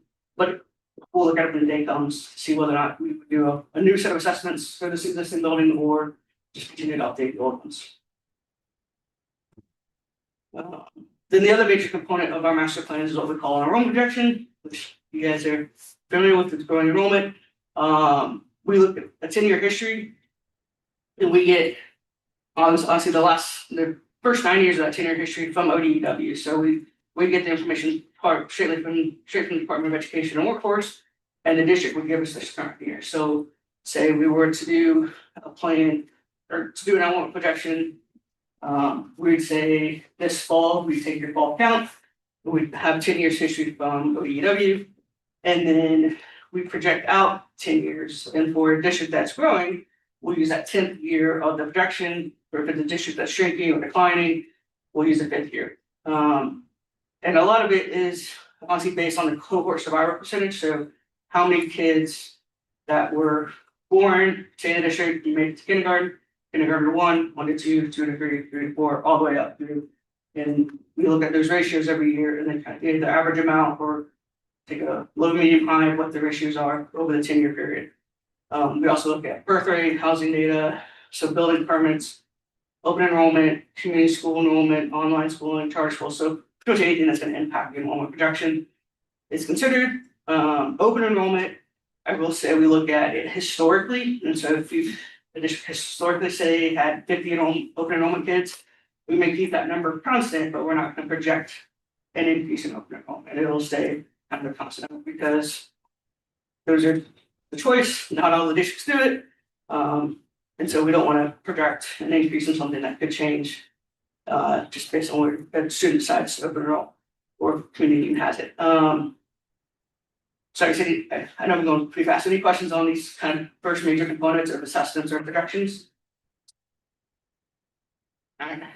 Would you use our historical data from our Carriage Trail 1 to do projections? Or are you just gonna take pure data? So as far as like how many kids from the housing development? Yeah, from our first phase. Yeah, First phase. so I would say when it comes to some of the developments, we use, and I would say this is all through a third party consultant, it's not an in-house thing that does. When we have housing developments, we will look at a historic average, maybe of the state saying, hey, we get 0.2 kids or 0.4 kids or 0.6 kids per unit. And I forget the exact ratios, but future things would be able to provide, okay, what do they use on average for our housing development, especially if it hasn't been built yet. If it's to be built and you have an area that's already built and you have, say, higher ratios on that, so you're getting a student per unit or more than a student per unit, then I would say less so. Like if you can map out, this is where some districts have more, data and mapping than others. If you map out that you're getting so X number of kids per apartment or per a single family or for development, that'll help us kind of guide or gauge how we're bringing in that new housing development into our projection. So when we look at that survival ratio, do we say 100% or 105%? Because at some point, or do we increase the work ratio to say more kids are going to be coming here somewhere along the line? So we'll typically use our averages that we see around the state, but if a district has more data that can go beyond what we typically see, we always take more data than less. So the more that's provided, the more it can help impact where that projection goes and the more that projection can go landing for them what we would build to for the district. So would you accept data from like, say, FMP, or does it have to come from ODEW? So as far as historic enrollment, it's gonna be from ODEW. We would take, sort of any other comments or factors that might impact the enrollment as far as the current and future goes, but historic data would always come from Department of Ed. It will work, though. I think it's fair to say that we will work to get the most accurate projection with all the factors involved. Yeah, it'll go through an iteration of drafts and reviews and honestly same thing with assessments. Everything is drafted out first, nothing is finalized just by us. Right. It'll always get presented to the district, and if there's even need to either come down and follow with the district or even with our consultants. We will go through drafts and drafts before we ever finalize, and the district ultimately has to sign off on it saying we agree with this projection. And the other thing with projections is that it's not just a one and done unless your project is done in one kind of agreement. So there was a projection done with this project back in 2020. The next project will be a new projection. We're not going to rely on a projection from 5 years ago, 6 years ago to now, planning out what we're going to do now. So it'll be updated with every phase of planning effort on until the project is considered complete, and then it's complete. But yeah, it'll be continue to be updated throughout the process. And so, the assessments and the enrollment are the two main components that then we utilize to build what we call our master facility plan. And for our perspective, we utilize existing buildings first, again, if they're under that 2/3 ratio. And we fill them up, plus you fill this building or components of this building that makes sense, plus in the elementary. And then kind of whatever kids are beyond that, we start looking at new buildings or how many, because Royal if you're already growing and exceeding out of the existing elementary, there's probably gonna be a need for either new square footage as an addition somewhere or new square footage as a standalone building. So, but we do utilize our existing buildings first. So the scope options would be building new, if you have more kids than that fit in our existing space. Renovations, addition only, so like at the elementary, we would probably call it an add only, because you built that under one of our other programs, so it would be an add only to that. You're getting credit for the original square footage, some sort of renovation addition, or even here, demolishing the old components, that's planned, finding a cutoff point, and then doing renovations of this, and maybe doing an addition on the side. Again, all of these things are the options for the district side. We can run various scenarios and options for the district based on our own projections. So there's not just, we might give you what we think is a good option, but we'll run different ways or sizing of a new building or sizing of an addition to make it make sense, and then abate, demolish, or abandon any of the components. So say the original building, that's the older part, you don't necessarily want to use it for K-12, but you still want to keep the auditorium or keep it for board offices back in there or something, whatever. We could consider like an abandoned and used for non-K-12 purposes, so where you can still use it for other things or early childhood, because the other thing with pre-K is, or with enrollment, is that we do pre-K special needs, but not mainstream. The rest of the pre-K population, so if you have other kids that are not special needs, then they would be considered outside of our projection. But yeah, you could utilize that space for stuff that we don't fund, or even at younger ages, for 3s and 4s, and maybe before pre-K. So those are the scope options that you would see in one of our master plans. And then kind of going back to the project cost, we look at the co-funded. So what is eligible for the state and local portion? There may be some things that we call project agreement LFI, so project agreement locally funded initiatives. So in a building like this, if you were to keep something like the auditorium, since the auditorium is not something that we normally co-fund, at least the fixed seating area, that would generate an LFI, because we would fund the stage and renovation of the stage, but we don't fund the fixed seating. And then any other non-OSDM costs, so like districts that want a pool or a stadium or extra square footage beyond what we were recommending, that's how you would eventually get to a total project cost. Our master plans would show the co-funded and the project agreement LFIs. If there's any non-OSDM, so now it's a design manual, so stuff that we don't fund, that would come outside our project costs, but it would be something FMD or others could help you figure out what those additional costs could be and how you would raise funds for them. So Valerie, let me ask you a couple questions. Yeah. Were we the fastest growing district in the state? We couldn't, Or one of them? I couldn't find the actual ratio, but our projection was much closer than it had been in the past, I would say. We're within, I think, 0.5% of what our projections were saying this year. But it's just looking at it historically, it's still pretty fast growing for us, from what I've seen. And I'd say whether it's year over year or even the last 10 years, the percent increase is up there. So Because we are probably growing faster than Old Dancy, right? From a rate wise. probably more rate rise, yeah. Because I don't think they've doubled in the last 10 years or 12 years. So Are you going to talk about the splits, the rebates, the 80-20 yet, or? yeah, and then it'll come up. This is Okay. just getting us to the plan. So all right. So Yeah, be quiet. no, you're good. So on that last page, I mentioned non-OSDM. OSDM is the Ohio School Design Manual. So again, going back to the idea of the equity, we developed a design manual that says every classroom is 900 square feet with a certain amount of casework and a certain amount of loose furnishings for tables and chairs. Lighting standards, HVAC standards. So the design manual is what all the architects would utilize when building a new building or even renovating. We try to make renovated spaces as design manual compliant as possible. And so this gives the kind of cost set, so what things would cost either on a new square foot basis or with some renovations, specs, bracketing and PR, so program of requirements, so how many classrooms, how many restrooms, how many, of each type of space. Some recommendations for site design, some room sheets as far as what's provided in each room, systems, materials, specifications. This became a web-based design manual in 24 previously. There's about a binder of 2,500, 3,000 pages, a PDF, not the easiest thing to skim through. It's a little bit easier, I would say, clicking through it. It's a lot more visual on our website now. So it's just osdm.ofcc.ohio.gov. So yeah, if you want to go on, there's even a portfolio and I think the extra resources or additional resources that has some visuals of other buildings we've built. And we also have a portfolio online with map some of the projects we've had. But this is again to try to create equity. We provide us a blueprint of the spaces.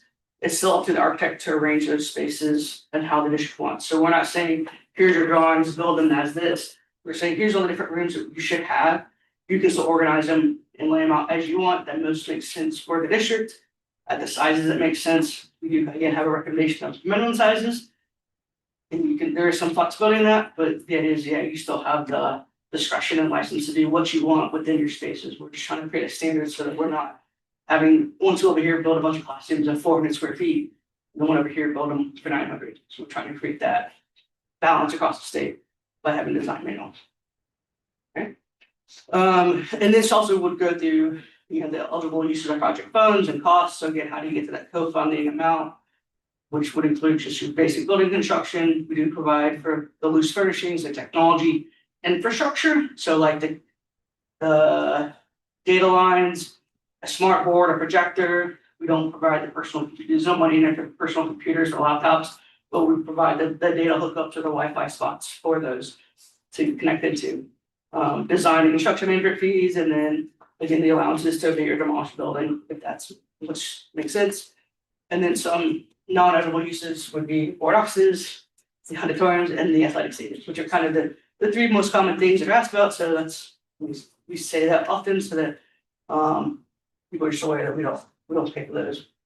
Those are an extra cost when it comes to our projects. Right. So now getting to the specific district for the district. And so again, going through our historic records, there were 2 ELP applications, and the ELP is because it's a locally funded and local participation only. It's initiated by the districts. We don't go out and seek ELP projects. They come to us when they're ready to pursue a project or thinking about a project. So in 2005 and again in 2012, there were ELP applications. I couldn't really figure out what happened in 2005, other than it probably just fizzled out and nothing occurred, nothing happened. 2012, we did progress into doing the building assessment. So it was in 2013 that we originally assessed the elementary and what was the middle school, high school, I think at that point before this edition came on. And the district was outreached in 24 for CFAP. And at that time, the fiscal year 2014 equity ranking, and the equity ranking is something that's provided by the Department of Education as well. Had a local share of 79% and a state share 21%. And so then at that point, we weren't ready yet to fund the district. And I think the ELP project got to a point of developing a plan, but then I don't think the projections maybe were never finalized. And I think this ratio also was not attractive at the time. And so the high school edition was done without us. So there was an email saying, hey, we're gonna do the high school edition on our own. We're not gonna lock in, we're not gonna work with the commission, but so that's that history. But if you look, and I know it's a little small, and you have this as electronically. At that time, it was 79%, and the district was in a 79-80% local share. So having to pay, if it wasn't a CFAP project, 79-80% of the project 10 years ago, and then about 2017-18, it starts to rapidly decline, and in 2021, it got down to 20%, and in 2019, when it was still probably 35-26%, The district did re-engage with us in July 2019, submitted a new application. There wasn't much communication after time from 14 to 19. But in 19, after this, I think it was already built and done. Then with the high school addition, the district came back to us and said, hey, we're interested again. And we started planning at that point in 2019. So we can go to the next slide. So there was planning that occurred from 2019 to commission approval in October 2020, so just over a year. With the project, for an L project to do the new elementary. And at that point, the project agreement was executed November of 2020. And with ELP, if the project agreement is executed and the project occurs, which the elementary did, it then will lock in the state and local share. But now locking in 2020 locked it in at 20% local share versus 80% it would have been back in 2014, 2015, 2017, or 2016. And now it's an 80% state share.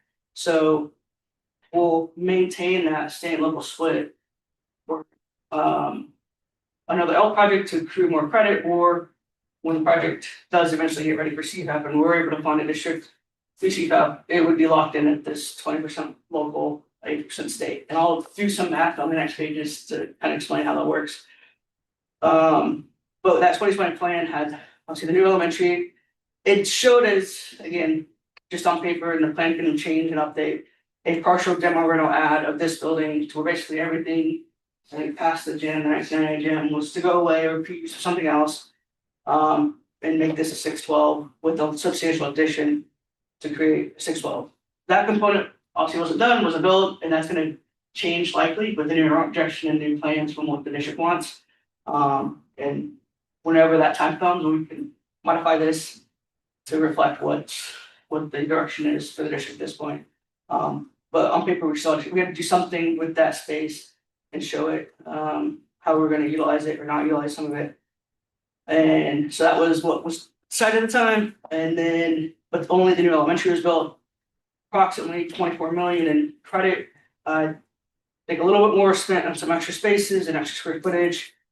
And some market cost, but that's where the credit stands, is about 24 million. Go to the next. What currently the district, because it had declined that outreach back in 2014, and we haven't really done much outreach since then, for districts for CFAP. ELP would be the option for the moment if the district want to do something right now, because that CFAP timeline is to be determined. We will likely have an outreach for the next year or two, but to say, hey, an outreach is the general, basically an email out to the district saying, hey, we'd be interested in planning for a project for the next few years. And at that point, the district, that's an online form to just go ahead and fill in and sign saying, yes, we're interested. It would generate a list of districts that we would make our way through. We did this last time we did an outreach in 2017. That list grew to over 100, and that's what we've been working through for the last 9 years through that list of 100. And so at the moment, CFAP is not an option, but if there was a desire to do more building now locally, help would be the option. And like I mentioned, we would do new projections and update assessments to then build a master plan. And I don't think we ever actually assessed the high school addition formally. So we probably need to do that as well. And so I think this is probably your question of how does this math work at the end of all this? So, whether it's, we wait to do a CFAP project or wait till your numbers called to do CFAP, or you build more credit now under L, how does that really come across into the CFAP program and project? So the L credit becomes part of the total master plan along with the remaining co-funded costs. So look at step 2. I just rounded numbers to make the math easier. L credit, say it's 24 million. If the remaining scope for this high school renovation or a high school addition or a new high school, whatever it is 76 million on the dot, again, round numbers, that creates a total master plan of 100 million. We then apply the state and local split to that, 80% state, 20% local. So go to the next slide. That $20 million local share requirement, you've already spent 24 million in all credit. So then that would become a $4 million payback to the district. If it's, if that local share was 28 million required, because maybe the plan's 110 million instead of 100 million. Now, it's 28 million local share, 24 million's already spent, you'd only have to raise 4 million to finish the plan. So that's how. Again, I wasn't around, I wasn't involved in 2014-15 when it was initially defined at 80% local share, but now that you flip-flopped and you're 20% local share, it may have been a good decision, but in hindsight, that it's, you didn't lock in at 80%. You locked in at 20%. So I think there may be just one more slide about the next steps. So kind of generic, if the district wants to do any more under L, or even just wants to explore the ideas of what would be a possibility under L, there is an application resolution. So like I said, it's something the district initiates, and we kind of go through all those steps on master planning. And I'll be working with F&D in the district to figure out these different options as far as, or the different plan options as far as renovation, additions, new buildings, standalone buildings, all those certain things. But for us, really to be able to re-engage and do a new enrollment projection, do updated assessments, do a new master plan, the district would have to reapply to help and say, hey, we're thinking about doing something the next year, 2 years, whenever that timeline is. It doesn't commit you to have to do that project, because as I said, in 2005, 2012, the district applied, got in, ended up kind of backing out and not doing anything on their own, or doing something on their own, or not doing anything at all. But at least allows us to dedicate resources to then give you some more information about projections and plan options. So I know it's a lot in like 25 minutes, but it's kind of a brief review of how we work, what we provide, and then kind of at the end of the day, what you would get just in kind of round numbers of how that all credit works from what you've done with your elementary already. So Valerie, is there any cost to the district from the OFCC for engaging in the L process? no, so all these things that I've talked about as far as assessments and enrollment projections, the commission funds. So it's really just it would be a board resolution meeting, an application submitted to us would be your time and effort initially, and then just meetings back and forth with whoever's involved. But the commission will pay for the assessments, either updates or new assessments, and then we would pay for projection. So, and like I said, it doesn't commit you to have to going out for another ballot or have to finding another, cost agreement or alternative financing resource. It just allows us to commit our resources to that by having an updated application and resolution.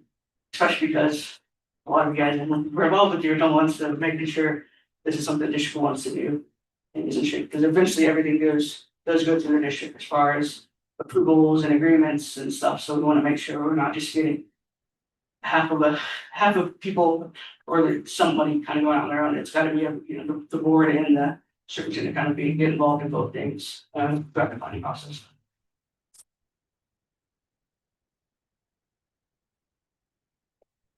Valerie, could you share a little bit, I know it's gone, but could you share a little bit about the history of the ENP, the exceptional needs? Yes, so there was I would say a fourth funded program called Exceptional Needs Program. That one was initially geared toward districts that had buildings that were basically on the verge of falling down. So it was ones that were in high renovation needs, and they just weren't necessarily up to call yet on the CFAP list or in the funded list, but they would go out, send an assessor, or they would actually apply, we'd send an assessor out, and they would score them and say, yeah, they're like at a 99% gonna replace, or even over 100% gonna replace. They've got, environmental concerns as far as asbestos, crumbling or whatnot, like, even not quite crumbling, but like on the verge of crumbling. So, it was a high need from a environmental standpoint for the kids and the staff there, that the space just wasn't adequate for education. But that's kind of a dedicated sub program of CFAP. And so the last few years, I would say I think the last application was in 2017. Because I would say I think the last we did these, we applied them, we ranked them, we recommended something for approval, for funding, and then the districts, some might have not been successful in going for funding, some just didn't go out for funding, even though they did the first 9 out of the 10 steps. And then we haven't had as many interest. Occasionally somebody will ask about it, but there hasn't been a high demand for it. I think we addressed all the kind of worst of the worst buildings with those first few years in there, probably early 2010, 2007, even back to 2000 maybe. I think some of those, again, I started 2015, the last one was in 17, so I vaguely remember the beginning of it, but it was kind of before I got heavily involved in that side of our planning process. But it would be one that if a district had a high distress, the high need for replacement because the buildings are kind of falling down, so. I think there's technically a subset related to enrollment, but it would have to be like doubling the enrollment in the current, I know you have double enrollment, but doubling enrollment with like really nowhere to put kids. I know you made some accommodations and small things, but then we'd also have to open up that application again. I don't know that we've had enough from an enrollment side even saying, hey, we are stressed, but we're not like completely out of space. We have exhausted treatment, modulars or other things to address the needs. So that would be a special commission to check. We haven't seen one with that so far over enrollment that we kind of put on top of EAP for enrollment. So, Okay, so I was wondering what mechanism were in place to expedite that. yeah, it would be probably talking with our director and the commission itself. We just haven't seen, it would have to be, I think, a very dire situation. Or, But open to the conversation. oh, yes, I mean, it's still technically in the, it's in the law, there's legislation for it, I don't have any appropriation for it, or any, outreach about it or request for it, so.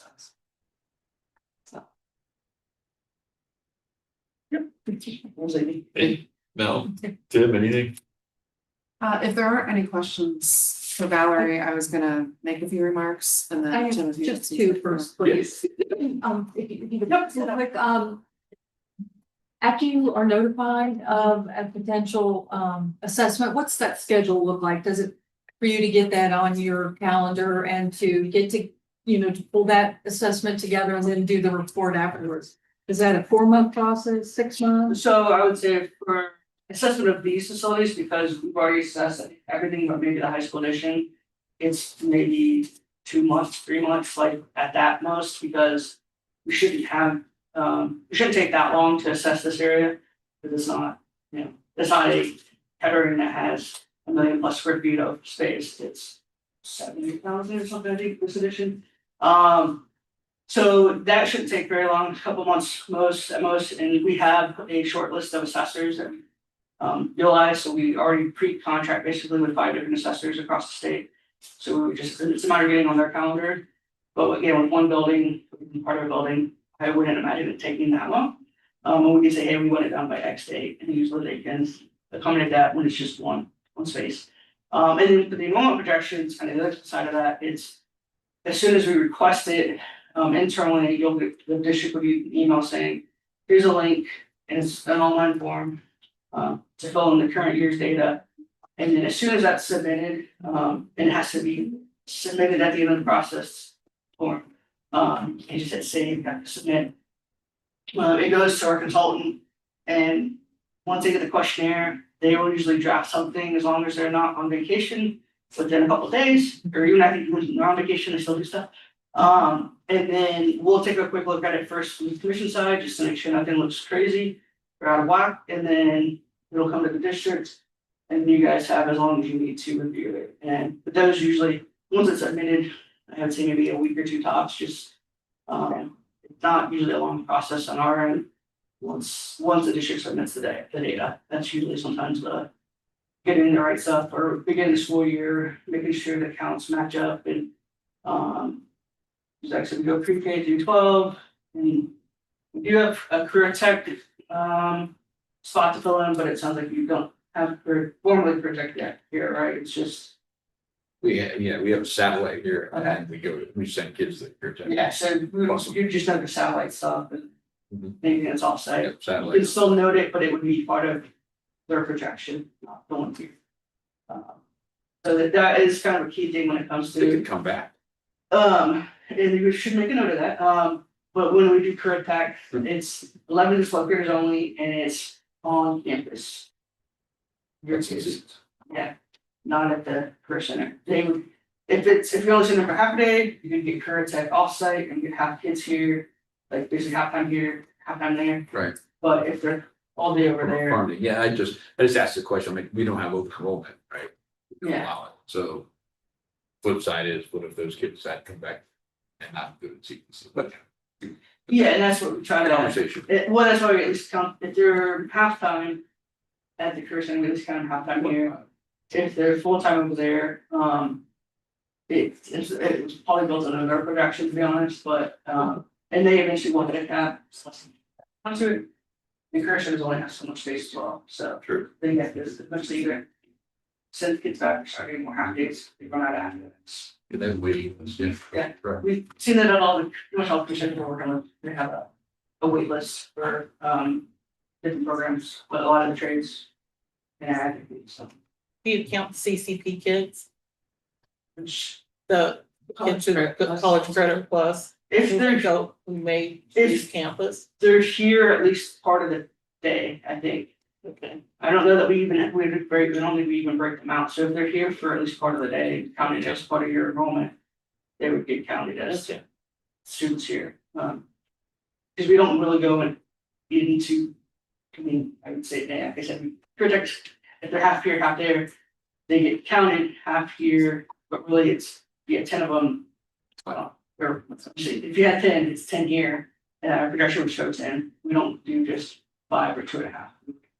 Show them as 10 kids here, and then it really more impacts career centers, because it impacts how they get either academic space or program space for their career tech project. POI. But if they're gonna be here for at least half the day, they'll get like they're here all day, to be honest, it's not. It's only marking it as 10 kids or something. Show us. They're all here, No. everybody's here. We're all here. Everybody's here. Everyone's here. We showed up. Everybody's here. It's like the old ABM count in October. Yeah. Oh, Thank you. And then, if I may, just one quick question. A member of our facilities committee was not able to make it tonight, but a question that she continues to ask, is there a square footage cost that OFCC can share with us as we go forward in some of our planning? Yeah, I'll send you a link, so there's a variety of square footage costs, I will say. So when it comes to the assessments, there's a square foot cost for all the different components, so we would have, say, $60 a square foot for HVAC, or $10 a square foot for ceiling tiles, or whatever it is. There's also a square foot component for new construction, but that is broken down by building type, so elementary, middle, or high school, so pre-K 5, 6, 8, 9, 12.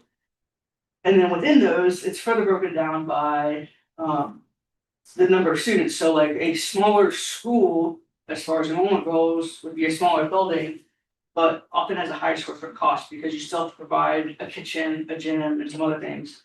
But as you get to the bigger buildings, that cost per square foot slowly goes down. And it's the same thing with, we also provide a square foot per student, so smaller buildings, smaller kids, elementary kids have a certain square foot per student. That then as the number of kids grow, that number goes down, and same thing for middle school and high school, but they're all slightly different square footage per student and then cost per square foot.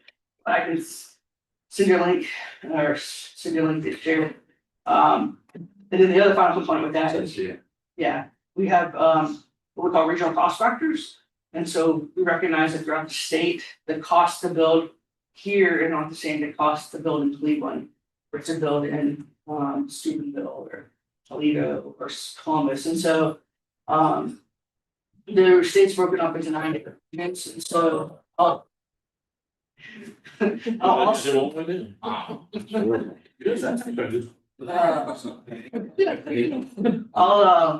note which region this district's in, but you can then, and maybe just highlight, kind of walk out the area to look at, because it is a bit of a chart to look at, but I'll highlight which area to focus on, depending on elementary, middle, or high, and how many kids, how much square footage you're looking at, so. But also the assessment as well, so if there's any partial things you want to look at, coverage, renovation type stuff. large maintenance projects, capital projects, there's assessment cost guidelines that also break out costs either on a square footage or linear foot or per student basis. Thank you very much. Appreciate you answering. Yeah.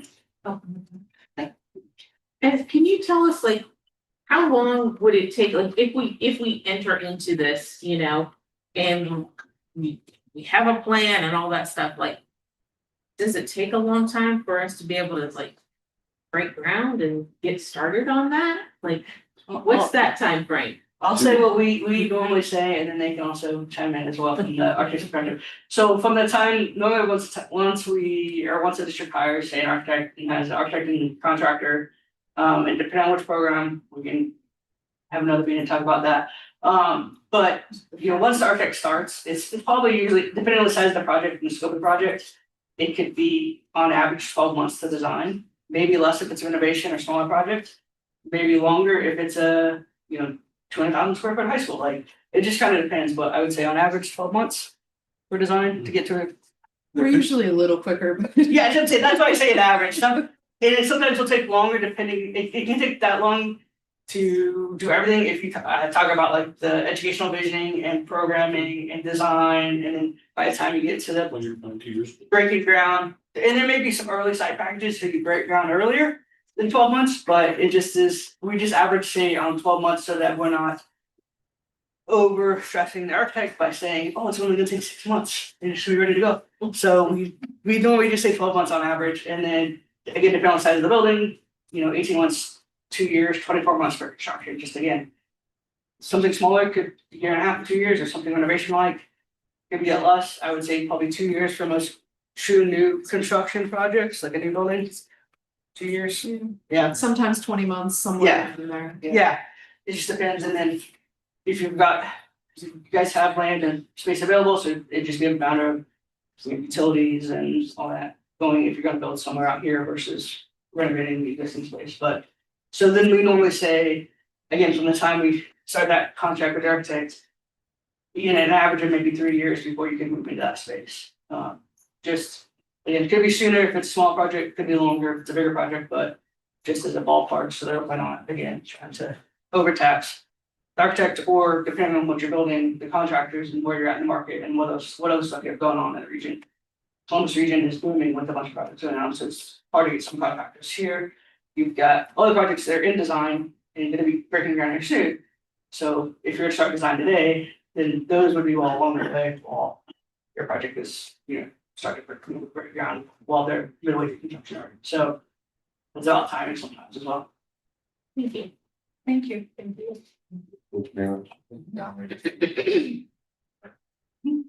Maybe so. Maybe I'll double check. So for high school, you're looking between 380 to $421 square foot, depending on the number of students. 380 to 421 average. So 400. That's the range. Yeah, and I would say again, that's for, What you're talking that. well, and it's all close, but yeah, that's for, again, the co-funded budget. So if you're looking to build it up, and run farm or something else, you just tack on a little more of that. And that's an insurance cost set. So there's the other thing with the design manual, the cost set gets updated annually. So 2026, another maybe 4%, 5%, 27, another 4%, 5%, just depending on the market. This last year we did 4.2% in April with our cost set update. It has grown a lot, I would say, in the last 6-7 years, but that'd be the other thing that would continue to evolve and grow with every year. So that 400 could become 420 in a couple years, 450. Just depending on how big and what other things, and the finishes, I would say, would be the other key factor. This is a decent amount of windows, you got terrazzo in the hallways. We're not doing terrazzo. And so okay, that's Those windows don't. Yeah, we're not doing terrazzo. So that's if you don't need the terrazzo, then you can still give it 400, but find some other flooring to But those are, a metal roof versus a low slope roof, those are just different things you have to factor in on top of that, 400 or 450 or 420, whatever is the foot, so. But yeah, all those things, as we would go through a planning process, even as we go through design of the project, as the budget and the design, we try to line them up, but if there's certain things that, and this is what the contractor would come in and say, hey, we're at 422 a square foot, you got 420, so where do we have to shave off like $2 a square foot, and they'll give you those options, but still keeping it design minimum compliant, still keeping it in a good, still quality building, even our, basis or bottom materials are still good, long lasting things that will help district people in working with those maintenance funds for another 50 years, so. But Anything else? Anyone? Okay. Thank you. Thank you. Are you leaving? No, she needs some. You leaving? Well, I say, I'll let you guys present and then. Safe travels. Did you tell Rhonda I said hi? Yes. Did she remember me? You look familiar. Okay. Thanks, lady. My will. Yeah. SSC. Sorry. Oh, no problem. Good evening, everyone. So I just wanted to piggyback a couple more things.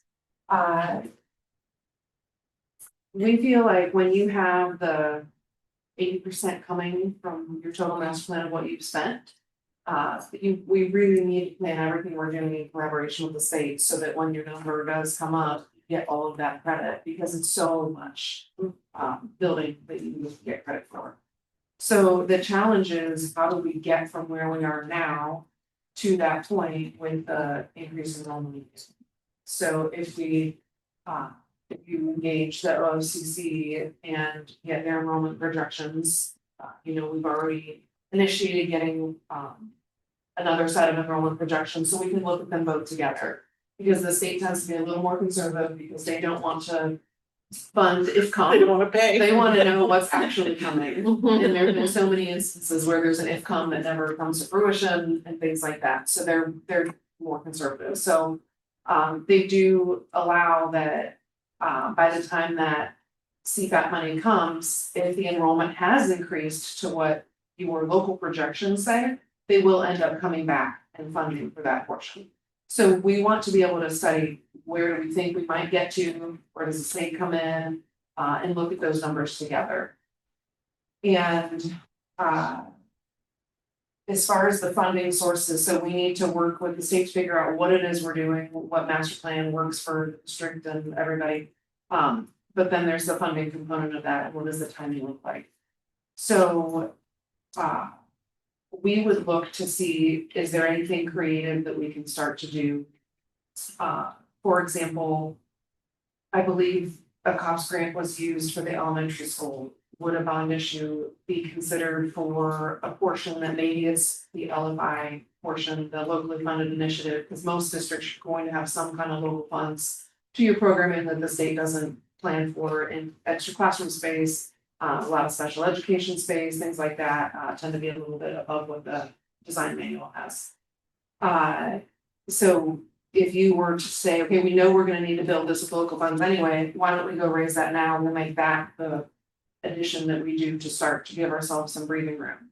Or we know we wanna do athletic facilities, can we position them in a way that makes sense to use them as classrooms until the funding comes, so that you're not wasting local dollars paying for things in the interim that the state's actually going to pay back for, because when the money comes back, it won't go back to the taxpayers, it will go back to pay down the loan, but it won't like refund things that have been paid. So just trying to think outside the traditional methods of what's possible, or maybe the citizens will say, we need this so badly and we didn't pay for the elementary school, so we're just gonna fund it for a few years until the state comes in and kicks in their money, and then they're gonna put the money back down, and then that bond issue that we're paying on in our taxes goes away. So there's a lot of different conversations that we wanna have through the planning process, and wanna be part of the figuring out the locally funded items that may or may not need to be part of it, and the site planning and all of that works, because that contributes to the costs of the overall project as well. I think that was everything in. Oh, the EMP, the reason I asked Valerie to bring that up. So the other thing we've seen districts do when they're really struggling with finances through COVID, we have the crazy spikes in inflation. Some of the districts were leaning on their state representatives to go and talk with the OFCC higher ups instead of just trying to schedule a meeting. Hey, Mike, I want to go meet with the director. Can you set that up? But it just helps with seeing what the needs are. So although you haven't doubled overnight recently, depending on what happens with those developments, it could put so much pressure on your facilities that you physically can't house all of the kids anymore. And if that looks like it's going to happen, then they might open up that program again. We don't know, but it certainly is something that should be asked and, you know, look for any opportunities that would be available for that, because you've already spent your share. If that program were to be opened up, correct me if I'm wrong, the funding would come from the state, you wouldn't have to go raise funds for that, whereas some of the other districts that were doing it still had to raise their local share, you've already paid your local share. It's as long as the remaining scope is at 76 class, so if it, Yes. but even if it's 80 million, then if you only had to raise $1 million or something, $4 million versus raising $25 million. Right, And you would still have to do your half mil. Yeah. for the payments. for me. So there's just a lot of moving parts, so we feel like the best way to start.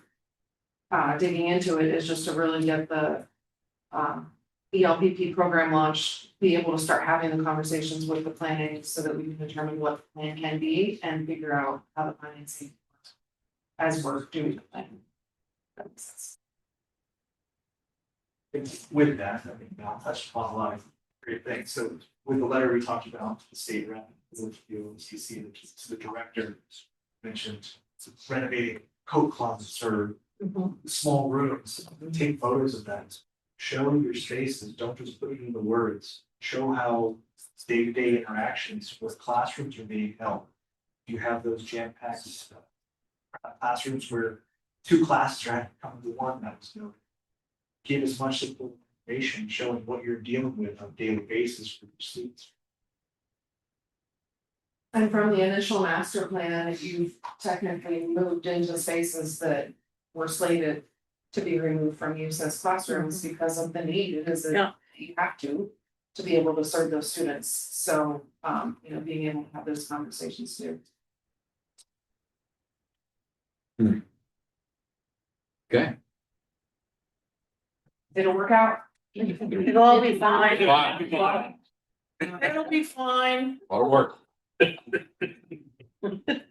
So I was gonna ask, do you know when that next phase of the development's gonna come through or be like built out? No. Is it already starting? They're talking 10 years. 10 years. So, okay. For the full bill. For the full build. There's supposed to be 50 homes this year, I heard, and then 100 start next year. Yeah, 1,400 homes.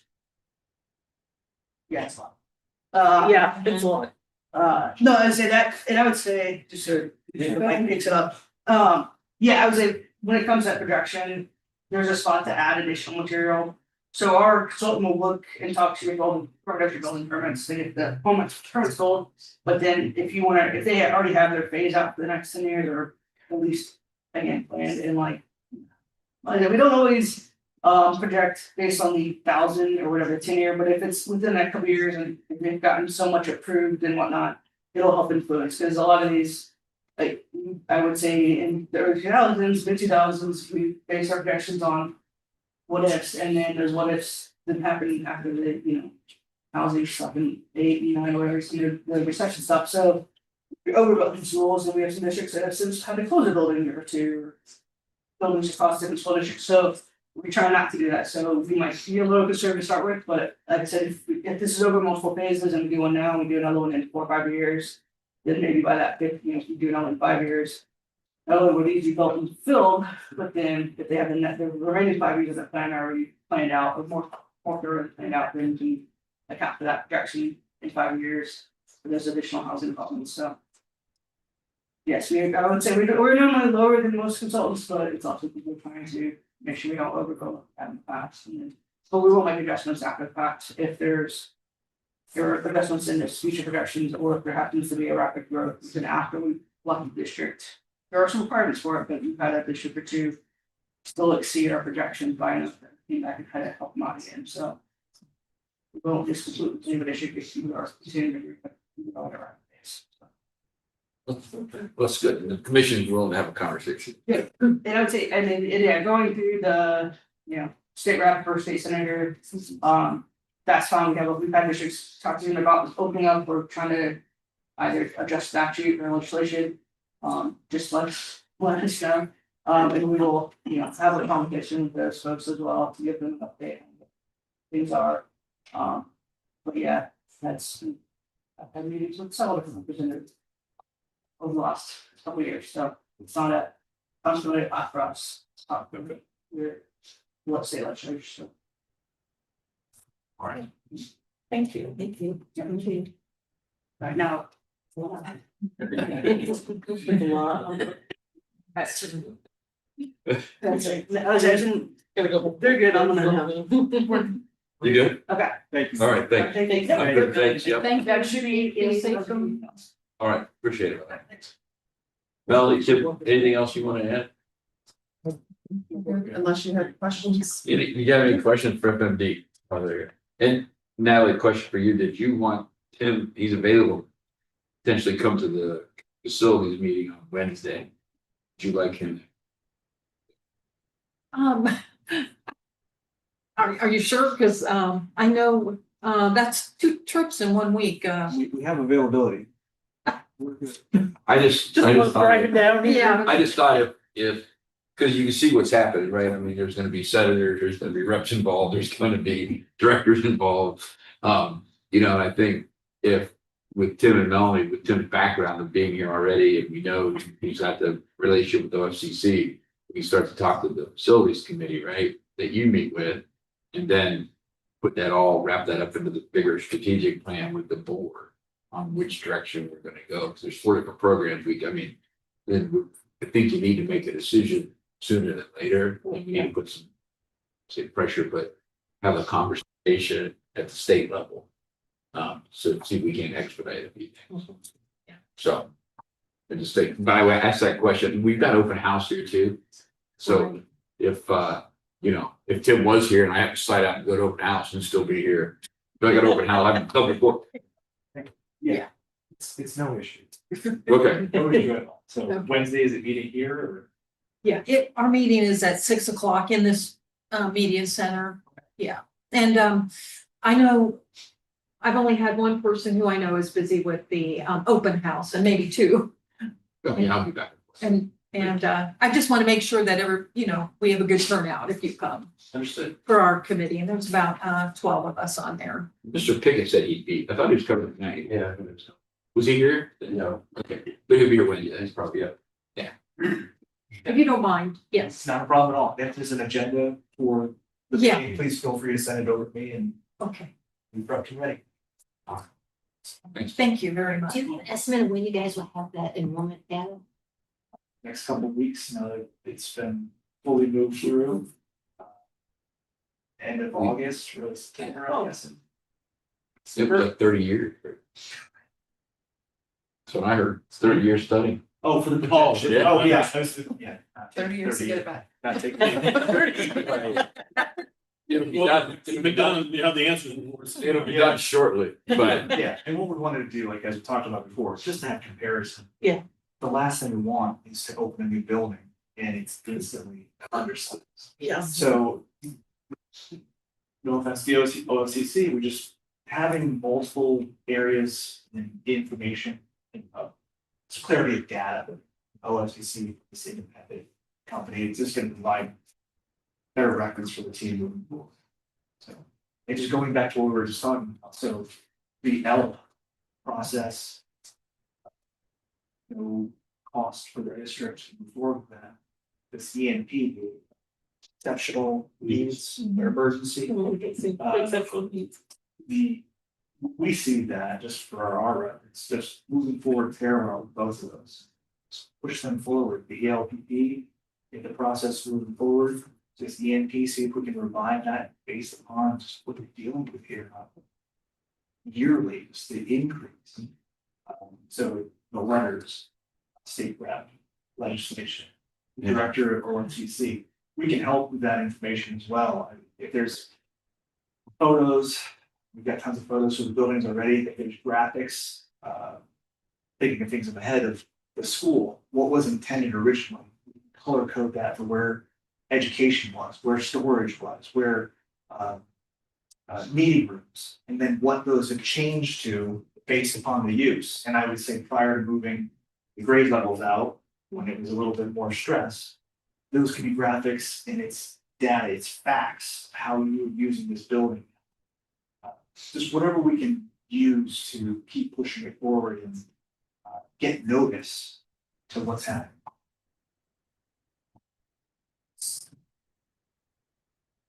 So would you be able to help us with the facility committee to guide us our way forward? Because like, it sounds frustrating. I listened to your meetings and stuff and we don't even know where to go because we don't even know what we need and we don't even know where it's coming from and we have so many unknowns. So it's kind of frustrating. So would you be able to work with the facility committee and kind of guide us to the way forward? Yes, we would, but it would be in partnership with the OFCC. Yeah.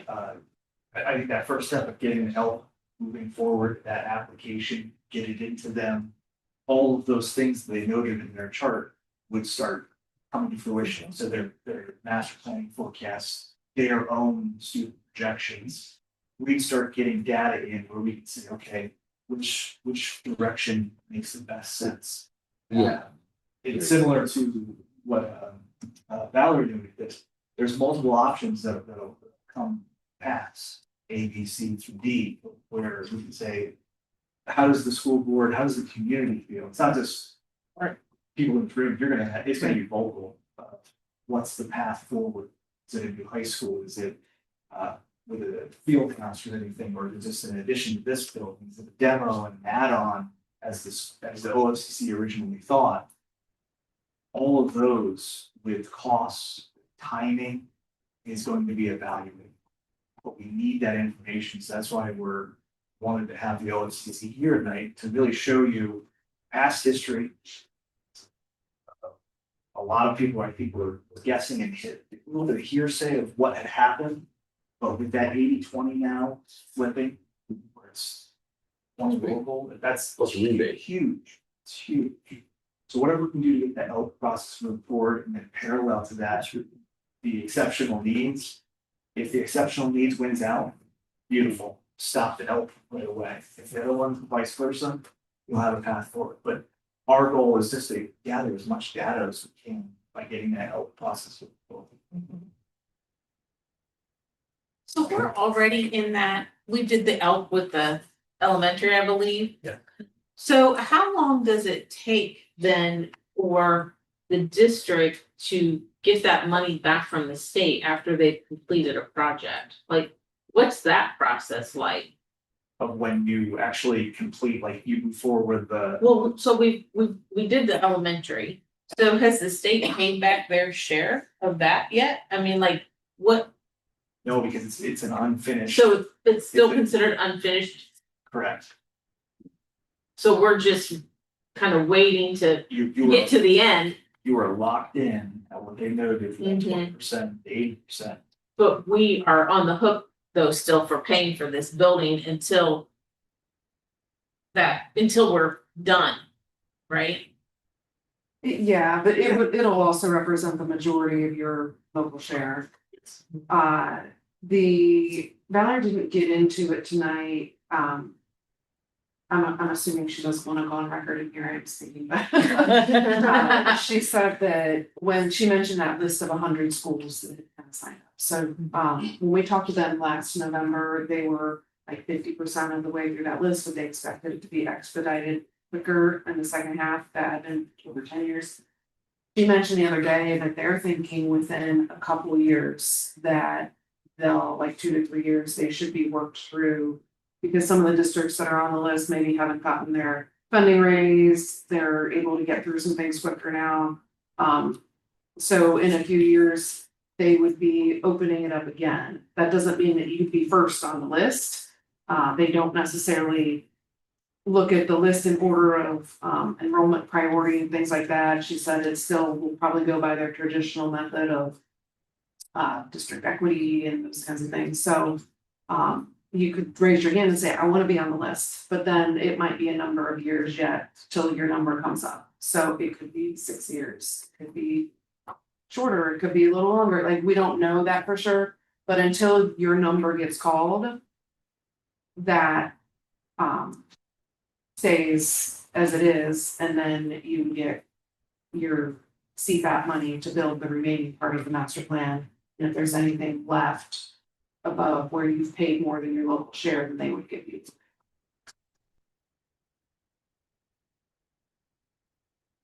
So you said our elementary building is unfinished, that project is, It's finished, it's just the master plan is unfinished. oh. So that list is still The out field there. house and everything else is not. OFCC is but still, it needs to be done. still using that list. Yes. Mhm. Is it housed on their website? Perhaps. Yes. It would show them where they're at. On that section. Well, it won't show them where they're at on the, in order of. Because they have a list of districts that said they wanted to take part in CFAP, Mhm. so they're working through that list. Yeah. But that's not the equity ranking list, so I don't think that list shows up, but Bethel isn't on that list Mhm. because of the. Turning down the 80% Yeah. local share. But you could see the equity ranking, but that at this point doesn't really matter because you're locked in for the 80-20 split. Clear as mud. It's a lot. So if you have questions, if you go home and you're like, hey, I was thinking about this, and you please feel free to reach out to us if you want clarification. So our field house was considered part of the. Yeah, even though they don't fund it, that's part of the project that they say is not done. They would call it a locally funded initiative, so it might be like written on the part of, it might be written into the master plan, but it's not, they don't really. But they still consider it not complete because that part's not. Well, make sure I'm right here. I recall correctly. The master plan is what's for the entire district. Mhm. You built the elementary, so you did a part of the plan. And you get credit for that part of the plan as long as all those components met the guidelines. So for instance, the state locally funded initiative, that's not part of that $24 million credit you're getting. Sooner or later, you're gonna come up on a list and they're gonna say it's your turn.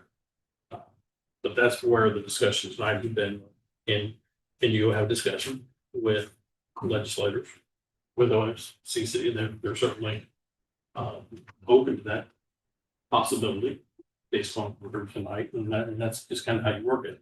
Then you're gonna go through the whole process again now with the enrollment, you get a new master plan because all the numbers change that you've been driving, and just updates and start from there. Good news is you got $24 million in credit.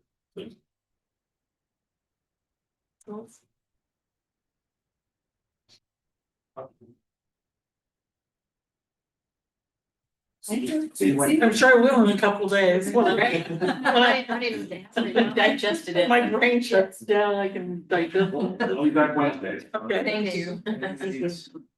Did she leave a copy of that briefing? I don't know if Jason Her had. slideshow. Yeah, we did. I have it. Okay. Thank you. Yeah. One. Yes. And we have that spreadsheet that Tim pulled up that has all the dollars, and we have some other documents too that we pulled from them, so Tim will bring those with him on Wednesday. Oh, great, thank you. Thank you. Thank you. Thank you, thank you, thank you. You guys stick it around. Now they're on the spot. It's Well, so good seeing you guys. Tim, I'll see you Wednesday. I'll see you. Why would Big you trousers. force all this? Okay, so next on the agenda is a superintendent update. Okay, so first of all, condolences go out to Tanya Hogan and her family. Her brother passed away. So it's we'll talk a little bit about that this morning, Convocation Day, but so said our condolences to our family. We did have Convocation Day today. We started our first day back officially for staff. So we had new teacher orientation on Friday, and then today we had Convocation Day. So Andy, thank you for stopping by. Jackie, thanks for stopping by. It's good. Good. The band played. It was nice. They did a nice job. Real good. So it was a little bigger than I anticipated. So it was nice. And then I'm sorry you didn't get breakfast. By the time we were done talking, they put it away. I had it all day. We did get a tour though, we appreciate that. It looks good, doesn't it? It looks fantastic. Yeah. So that's what started with that, and then I just, like I said, it's good to see everybody, and I talked a little bit about, the security update. So here's our Bethel Schools Emergency Operating Plan. Scott Lake put together. So every 3 years you have to submit a new one. Our time was up to submit. When I came here last year, you just got to update contacts, but you have to submit a new plan this year. So it's on the website, state website, but it's like I said before, it was very well done. I appreciate his work. He's also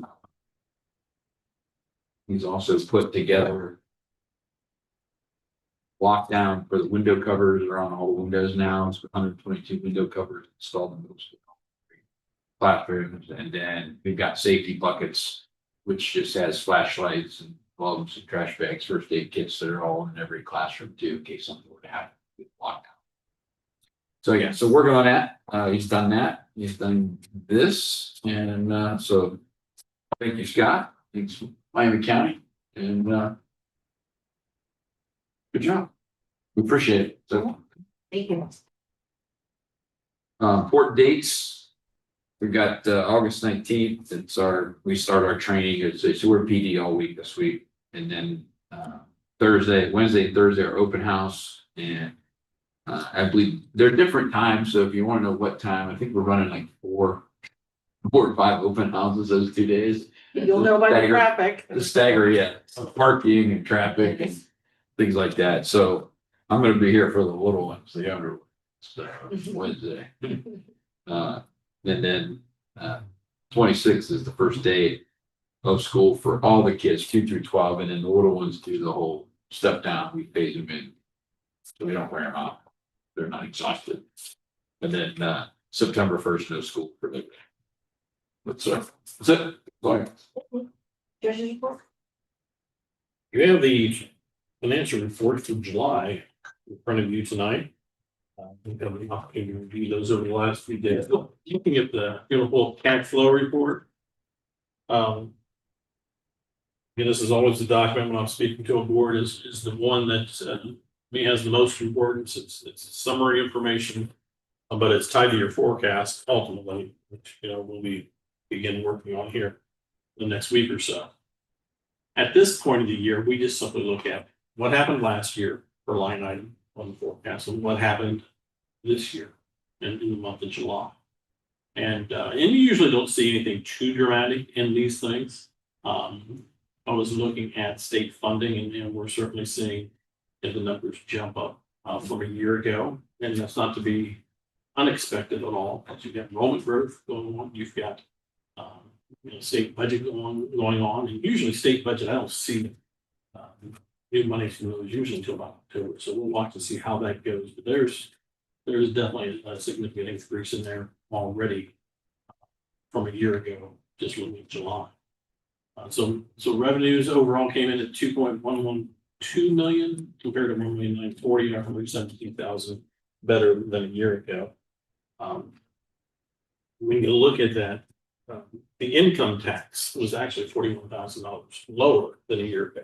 That doesn't necessarily concern me at this time. It could be something as simple as timing. So I would like to see the second payment before we make any observations that are too concrete on that. But we'll continue to watch it. On the expenditure side, well, $13,000 different from a year ago overall when you look at total expenditures. So very close in total, but there's things going on. There are things going on. Salaries are up 242, 800 from a year ago, not to be unexpected, based upon the raises that were given last year, and those wouldn't have hit until mid-August anyways. So we're in July, and that's why you're seeing that happen. Your fringe benefits up about 74,000. Purchase services down quite a bit, 262,000. So there's going to be a significant time variance out there in terms of what bill was paid when. And I haven't really looked at that particular one, but we will forecast to see that there's nothing that's necessarily an issue there. The good news is that the numbers down from last year, so we will want to make sure, Jan, as we look at that, is that a true reduction? It's kind of thing. Supplies, materials down a little bit again. Supplies, materials can be something time this time of year that it's a big time of ordering for school. So yeah, until I see the first 3 months of that, I'm too excited on any particular year. So got the year closed and we're off and running, and we got the first month. Again, the staff's been doing a great job. And Jenny and I don't expend a lot of our time having to go back and correct errors and stuff like that. And that's very much appreciated. It lets us do a lot for you. And there are jobs that I do that, quite frankly, I just spend some time getting out there, digging into the records, finding errors, and so it's nice that they're just being so proficient on a monthly basis, and it's very consistent. So we do. You do have the cash summary report.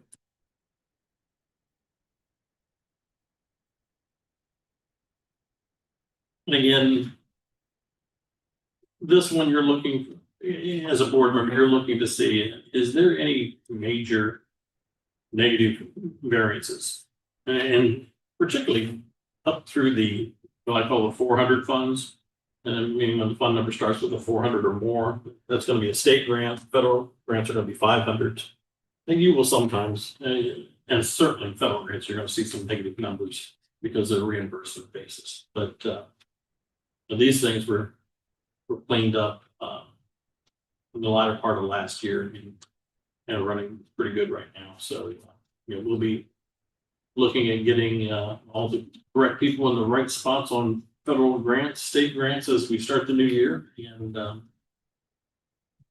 plan on being off to a strong start there. So nothing really too exciting about that particular report this month. You have your I did provide your executive summary. We don't need to go over that. You can read that at your leisure. It's just prose basis. And then that would conclude what we have for those particular items. The check register was there for your review. Again, hopefully that format's a little more helpful. We were able to figure out a couple months ago how to eliminate salary and fringes out of that, which I'll fill that report now. Correctly. Student council. And so we have a new fund that we need to go ahead and get approved here in this particular club. Of course, we're required to bring those to you anytime those happen. And this one actually, I guess, gains student activity status. And there's a practice that they're clubs for a few years and then they become recognized. And so they've met that requirement based upon the original board approval back in 2022. So we recommend that be established. And that just allows us to keep track of revenues, expenses as they do fundraisers and spend those funds. Did you say that that's our policy or is that the state? No, policy? that's yours. Mhm. Not necessarily state policy at all. So there's no reason to make them do a club for 2 years? Just common practice. Now, whether it's actually in board policy or not, I have to do some research, but I believe that it is. I think it is. I've heard it Yeah. all the time. Yeah, I there's think it nothing wrong was, with it. I think it was just to make sure that there was enough sustained interest Mhm. in something before, Commitment to anything. Yeah.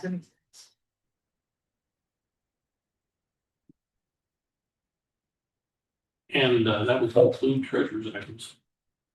So can I get a motion to approve the consent agenda for the treasurer's report? Second. Any discussion? I had a few items for discussion. So and Mike, I sent these to you, so, can you just kind of explain, the, kitchen's got some new equipment, which is super exciting, so I'm just curious as to like what, what we were investing in for those facilities. When I looked at those invoices this afternoon, and thank you for, providing that beforehand. That allows me to go out and look at the actual detail. So the biggest part of that expenditure was ovens. There, I did see some water filtration and other minor items, but the big lion's share of that expenditure was ovens. And there was also a mobile warming cart that they could move stuff around in. Yeah. That was a decent. Those in addition to the ovens that we already have, or are those replacement? I'm not aware of them. ovens? David, do you know? So here's what I know about the kitchen. There's a lot of some of that kitchen equipment was sold. Yes, yeah, a ton of it. And I mean, before I got here, when I was like, they sold the kitchen equipment and they didn't have it. So they moved some to the elementary. So, when I met with Danielle, Don Damon's become involved, we're trying to get them the things they need. We've got an extra line in there. Obviously we got 5th grade eating lunch over here. So 5, 6 eats off to the side through the sideline, and then 9 and 7 through, because the guidelines are different for 5, 6 than they are for 7, 12. So, but they're going to have a food bar this year. I mean, they're going to do some different things, which I think will be nice. But I think a lot of that was just to get them up to speed, because they didn't have the appropriate equipment that they got sold. It's not here. They agreed to sell it. I mean, like, Oh, yeah. they were, yeah, It was all consulted purchased, about yeah. what was being sold, so, Yeah. but I'm sure they maybe are doing a, I don't know, salad bar or something bar. We told them mix it up this year. David's been meeting with them, and I met with them prior to David going on. We said, you want to do something different. You want, think outside the box, and we still have our regular lunches, same price. But the food bar is something's like ready to make. It's what do they call it? Made to order foods, and there's like different, like 12 different kinds of different lunches and things like that. So it should be different. It's really good. Are they bringing back Domino's pizza? We've had conversations about That was a big- those types of things. It's a big deal. Chick-fil-A's come up. Chick-fil-A. Yeah. I think it's just the sushi. I think they do that there. Kids eating raw fish. Oh, yeah, believe it or not, they're bougie. Yeah. They're bougie these days. Yeah. I know several adult friends that won't even eat it. Myself included. Okay, so then the other question, and I think I figured this out as I just did some research on my own. There was an amount spent for Chromebooks, and then there was another amount spent for repairs. Is that what I'm understanding? Just for the Bloom. Yes, there, so. No, Bloom was projectors. Oh, projectors. Projectors. Okay, yeah. Because it'll let it be in the. Okay. Understood. Okay. And then what was the reimbursement for Jackie? It was for the conference down in Covington. That was held, what was the date? Mid-June. Mid-June, probably, yeah. yeah. And she talked to you guys about that. I don't believe I was working Jenny. Yeah, school board academic excellence. And it's a- Gotcha. Okay. All right, thank you. Oh, and then one more question. This was in there too. So is sporting clay, is that a club or is it a sporting clay or sporting clay Well, club? trap shoot. Like, It's it's been around for several years, so Club. I'm curious as to why it hasn't reached We're working on status. it. So we're working on I it. haven't ran across that. Because that has been around for We've several talked years. about, you can see there's some kids that are some really good, so I mean, Yeah. I don't want to say it's Yeah, shooting, right. but the the clay, the trap, Trap. and I think the trap is, then they should be recognized for it. We talked about, we've got credit flex options that I think we should involve these kids in. I mean, some of these kids do a lot of things that are great activities, so they should be, good credit for it. So I want us to look at our policy next month just on the credit flex piece, because I think we can look at a better alternative option for kids. When for doing other things you recognize for. I would like to see us really look at that to make it a true sport. Because we've got parents and kids that have Yeah, talked to me about it. Yeah. I don't disagree with it. and I don't understand why it hasn't hit that same threshold. Well, we are having a conversation about it now. Didn't get No, to I it. understand that, but I think it's been around for more than the 2 years, you know, is so, you know, to get that same level of recognition.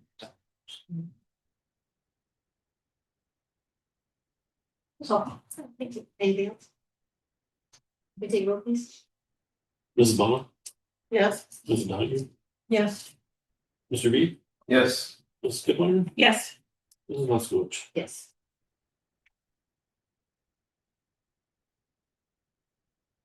Okay, I'd like the board to approve, employ a long-term substitute for the elementary school. It's a ELL long-term substitute.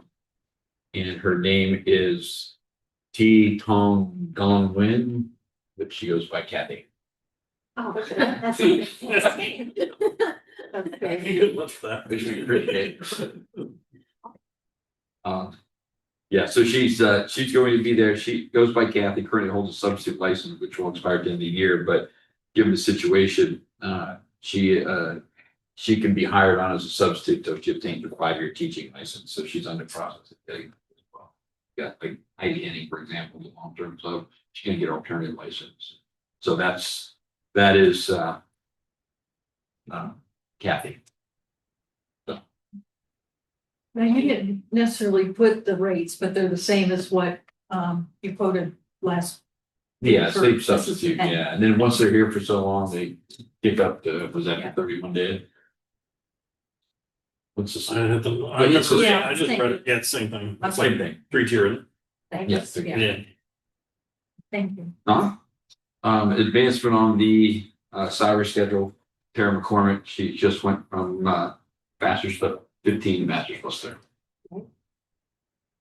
Leave without pay, so these are maternity leaves, they got 4 of them, we're working on 1 more. Zoe Gagnon is a Title I reading specialist, she's 0 unpaid days, but it's going to take leave. Chelsea Porto with high school social studies, she's got 26 unpaid days. And Jennifer Ringheiser is a 2nd grade teacher, she's gonna get 8 unpaid days. I'm still working on Elena Dill. So if you're out there listening, it'll be fine. We just gotta get, I gotta get the calculation. It'll be fine. Gotta get the calculations up. Because maternity leaves are not necessarily if you have your baby, if you have your child in June and you take off. And August to Christmas, that's not necessarily maternity leave. You know, it's a leave of absence. So there's different paperwork. It's fine. You can use your sick days, but that's why it's taking a little longer. So that is those.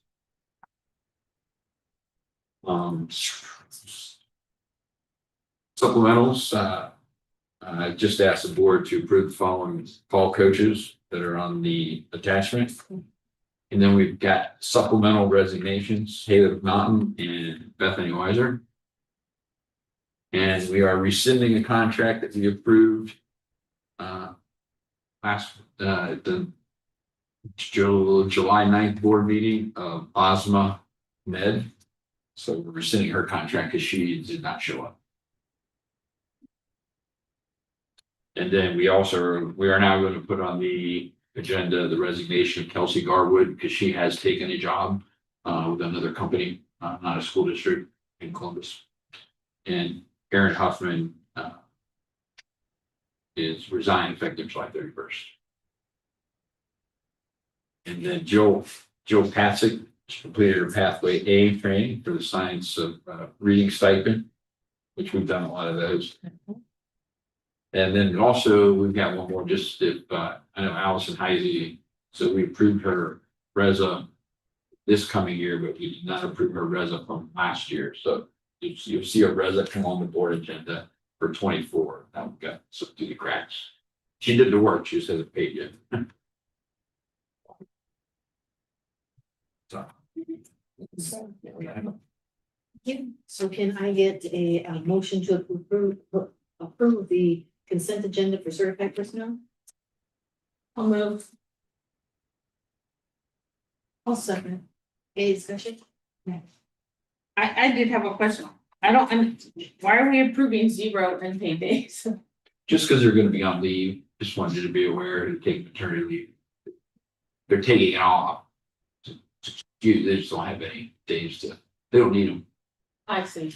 It's all paid. They're just taking extra paid days. Correct. Gotcha. Okay. That makes more sense.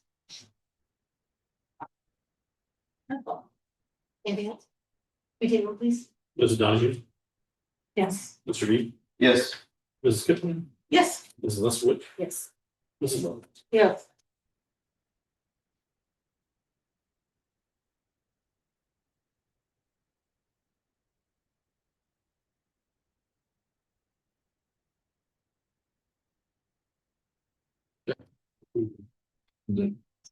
It was so- I just had heard you talking. Just get through my resignation letter. Okay, so classified personnel. Like the board to approve the employment of the following classified. Aaron Butler, Emily Eisminger, so we got a classroom aide, a special ed aide, Ambrose Raleigh, half part-time mechanic, and then also a part-time bus driver, and Deborah Tringali, food service worker, and Gail Rose, an OBI as needed.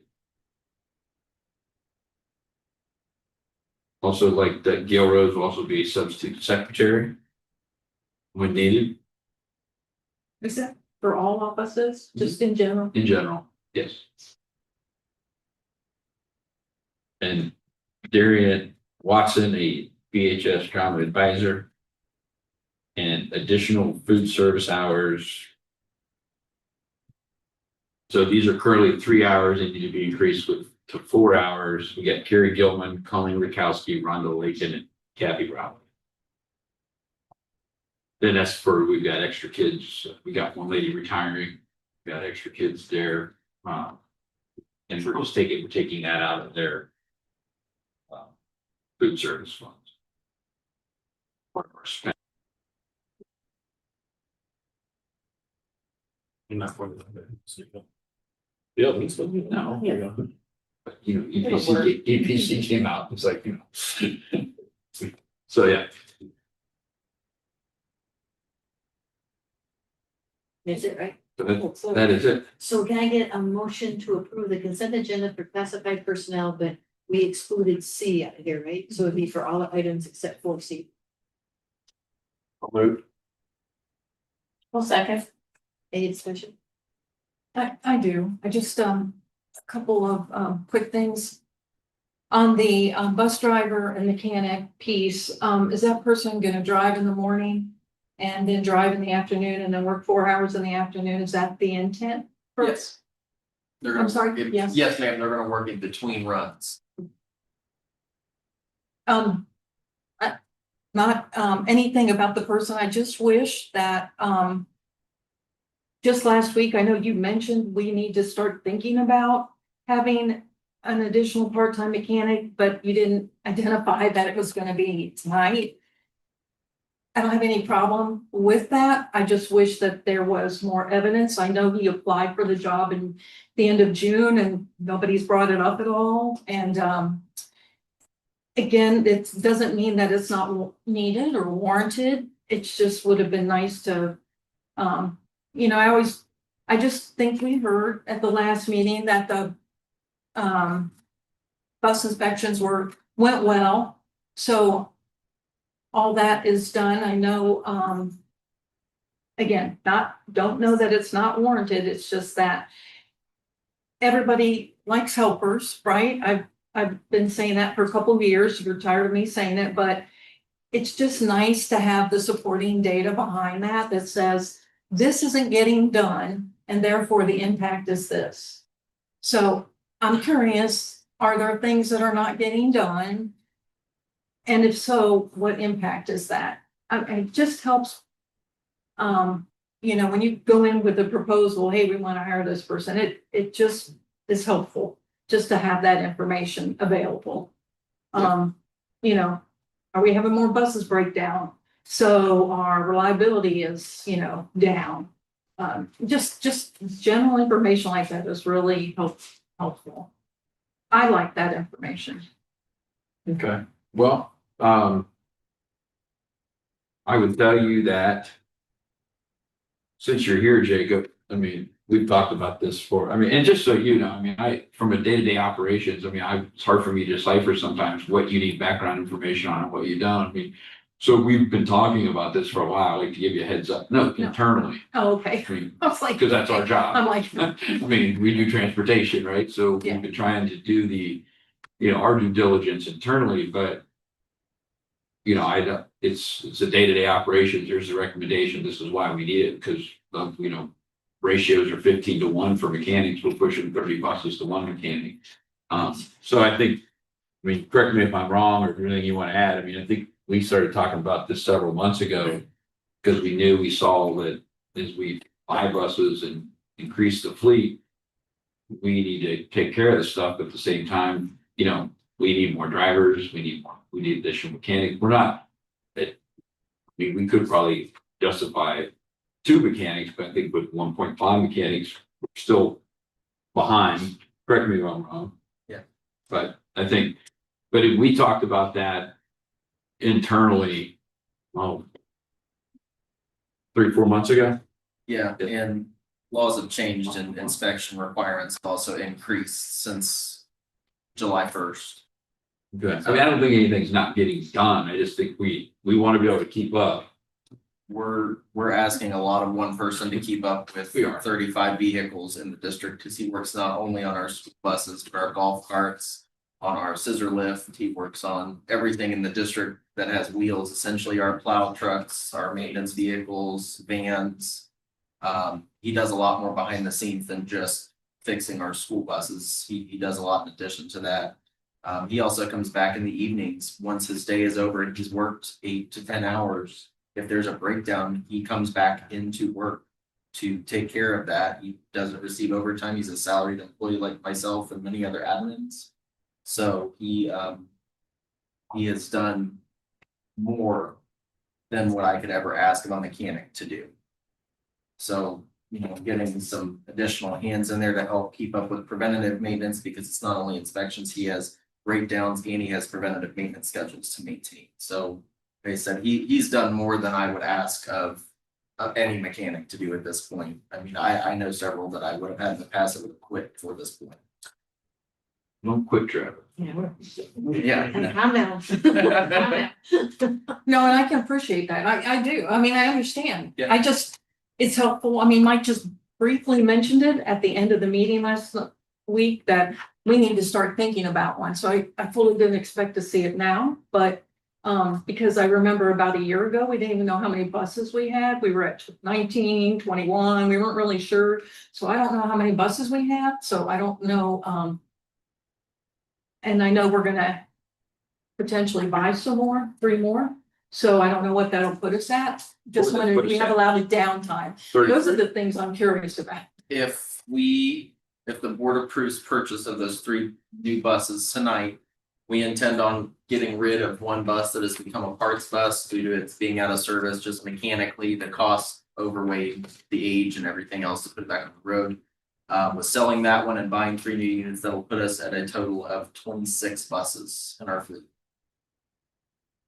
So that's not including our vans, maintenance trucks, golf carts, mowers, snow plows, everything else that he takes into account on a daily basis. And just so here's a chart, we've got the average fleet age is over 10 years, average fleet age, or the average fleet age 9.08 with the new purchase, right? But Yes. yeah, so we've got average mileage on these buses is 98,333 miles. So I mean, I think, state recommendations for bus replacement, the spare is 10 years old. We have as old as 2006 models running in 2008 model running daily routes. And we've got several buses with six-figure, one bus has 297,000 miles. So it's, we're, Travis is doing a great job.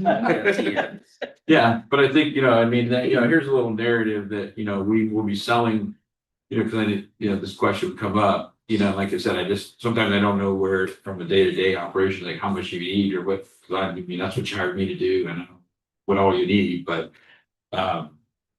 we will be selling one of the out-of-service buses with these purchases, because since we're on the buses, not able to put back in due to service mechanical failures. We're going to grow, obviously, with the expansion. In Jacob's opinion, if we do not purchase 3 buses this time, we will be ill-prepared. In case the 3 buses aren't purchased, we'll be pulling down from our sub fleet to run daily routes, which will affect athletics. So you have to understand too, see our sub buses and our sub drivers, when we got athletic events and they start at 3, they gotta leave at 3. We got drivers on routes, so enable for us to get our kids their athletic events, so they're not showing up because that's happened when I first got here. They showed up time the game starts or something. They don't have time to warm up or get changed. So the sub buses and the sub drivers will take those athletic routes or other activities, but if they have to leave a certain. So, it's vital the operation, interruption and safety concerns. So that, that will leave us with 4 spare buses for the school year. If routes are not added, we can choose to sell a bus and rotate the fleet. We're also hedging because we think we may have to add a route after Christmas. So not sure yet. But we can reassess that situation and make those decisions at the appropriate time. But that's why those are on here. And, I can send this to you. This is a chart of I just don't know how much information you want, but that's why they're asking for it. They're old, they got a lot of miles on them, and I know Jacob talked to Bob too. I mean, you've got to have a rotation. They're like computers too. You need a rotation. I don't think there was a rotation. Kathy, you can correct me if I'm wrong, but I don't think we bought a lot of buses before. No, there was a rotation when Jenny Potter left, but when the new administration came in, it went out the window. So there hasn't been a rotation for our vehicle. So We bought a bus and then we sold a bus. And I don't know if it would help you, but, Oh, go no, ahead. Jacob, thank you. I just don't get me wrong. I want the students to have safe transportation. I want them to be equipped and maintained properly. And I know that's important. I'm just asking the questions because that's the information I'm interested in. Sure. And just because we just found out when it was posted today, or not today, I'm sorry, when the agenda was posted, that's all I'm asking. I like information like that. No, it's fine. That's why I came And- tonight. And I appreciate you answering, and I want you guys to have what you need to do the job for the kids, but I just wanted to ask those questions. No, that's fine. That's why I came tonight. I had a lot of stuff that was on the agenda that, were fairly large changes and asks. And I wanted to make sure that if there were any questions, I could help answer those and give you guys the things that you needed. Thank you. Yeah, I'm good. Thanks. I appreciate it. Thanks. Sure. Thanks, Mike. I had a couple questions as well. So any of the extra food service hours, are any of those bus drivers as well? And the concern has always been, and it has been an issue, is that interferes with those other duties, by increasing those hours, especially as it pertains to, a delay or an early release or something like that, then things get very jumbled. And whether or not that would push any of those staff members into overtime. And I think that kind of goes along with what Natalie says with the mechanic, with their driving bus and they're doing mechanic duty, and there's a delay or there's an early release, then that kind of puts the squeeze on their time. So Kathy Rowley is the only dual role food service transportation person. And I was informed it will not affect her duties and will not put her into overtime. Thank you. I just think it's something that we have to think about when we have these folks in two different roles.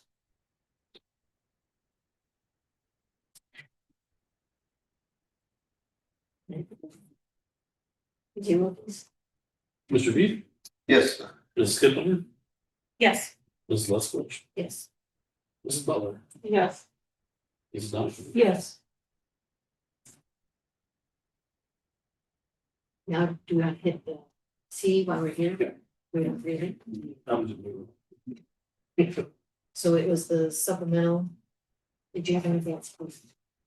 Like, did you have anything else to say about the C, the Darien Watson? Which one, Darien? Mhm. Yeah, so here's some background on Darien, just as a, because I haven't been here in the past, with my understanding that this is been here before, this position, but here's the drama advisor will direct a play, not a musical, in the fall for the high school students to perform October 31st and November 2nd are the tentative dates. They rehearse over 2 months and be performed in the old auditorium. They average 3 to 4 rehearsals a week. High school students have been requesting a fully dramatized play production for the last few years. Bethel has earned a good reputation for our theater program. Our productions won multiple awards last year at the Miami Valley High School Theater Awards for running a full-length play to give students more opportunities to receive feedback from MVHSTAs and being recognized for their talents. Furthermore, I've had multiple opportunities to present to music teachers and pre-professional college music ed students in many aspects about the theater program in conjunction with the strong music program and the benefits of having it. Bethel's theater program has been a strong asset to the community for over 50 years, providing productions that are entertaining to all who have attended, as well as providing opportunity for students to collaborate on a large scale level to produce a show. Students gain skills in communication, teamwork, putting the elements together for shows for years here at Bethel. Bethel High School hasn't had a fully staged play since 2019 when Katie Smith directed The Importance of Being Earnest. She was paid for directing that production, having been approved in August of 2018 as a drama advisor, back when both the musical and the play shared the same title in the supplemental positions. But both were paid the full amount. The current high school drama advisor position was defined and separated from the high school musical position formally on May 19th. Beyond all these reasons why we need the position, Darien Watson is a graduate of Bethel who has a degree in theater and is eager for the opportunity to grow in his own professional field. It's a perfect chance to allow an alumni of the district to share his expertise and knowledge in this field and encourage current Bethel Bees to grow for their passion for performing arts. That's the information I got as far as that goes for that. So can I get a motion then to approve the hiring of Darien Watson? I'll move. Second. Any discussion? Just one question then. So is this like a fall supplemental then, or was it for the whole year? Did you? I was a little uncertain. It's my understanding from them that there's 2 different shows. Laura puts on one and they're asking him to put on. This one will be in the fall. Fall show. October 31st, November 2nd. So were other staff members given the option before it went to someone outside of the current employees of the district? I don't know the answer to that. I mean, I wouldn't imagine so.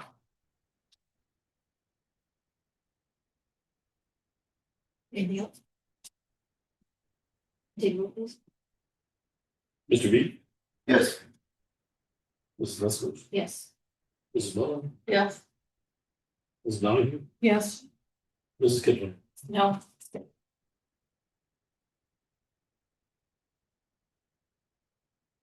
Right now we're on to recommendations of business, right? Yeah. Right, right? 9. Yep, 9. So A was removed from the consent agenda, so you just wanna. So I guess we can just hit it, right? Yeah, Get the rest off anytime. Okay, so can I get a motion to approve? Oh, the course planning handbooks for 25-26. Yes, those are the 2 that. First 2. So they're otherwise just so don't. Okay. The bus, A, the No, we're gonna do A separately. And B. Right, but we're doing A right now. Yeah. Yeah.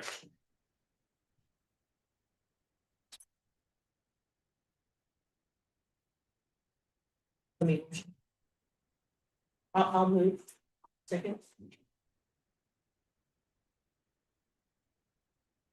We're gonna go over Yes, and then all we'll of do this. 9. Just now, we went over all of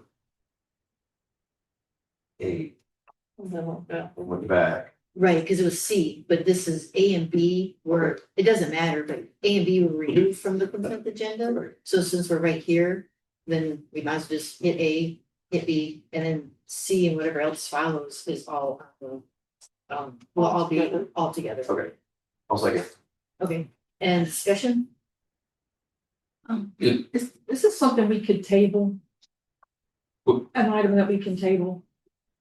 I always feel like if somebody has enough questions that they didn't get a chance to answer. Well, I know, like I said, it's, and Rachel and I've talked about this in the past, and, I do wish they would have got here earlier, but, there's just so many things that were going on. We have to do, but for whatever reason, they're here now. I mean, I can go over like the high school course descriptions, all right, the course of study.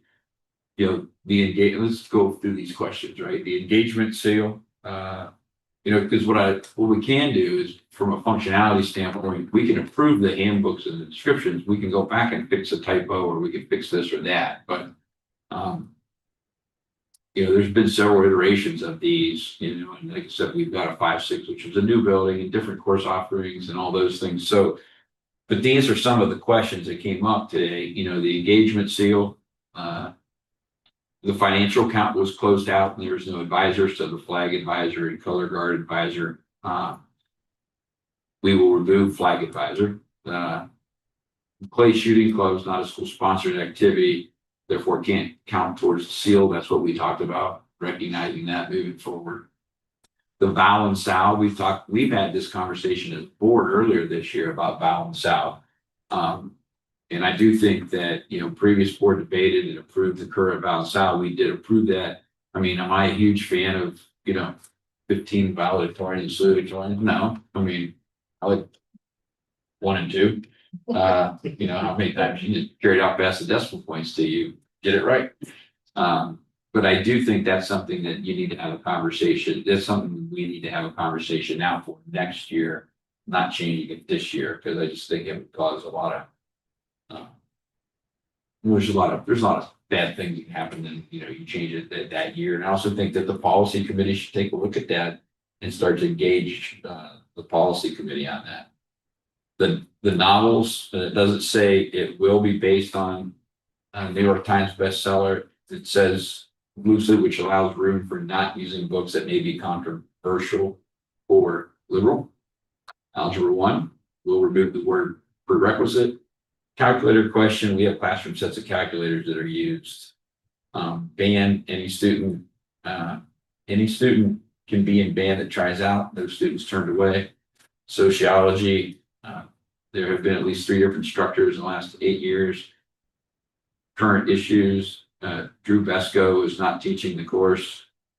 UC early IT program, our teachers approved by UC to teach these courses. These courses allow a student that completes them to automatically be admitted to UC's IT programs. Work study, any type of job is acceptable. Between 20 and 30 students participate, and there's a question about multilingual development, 1 and 2, and a student can take them more than once.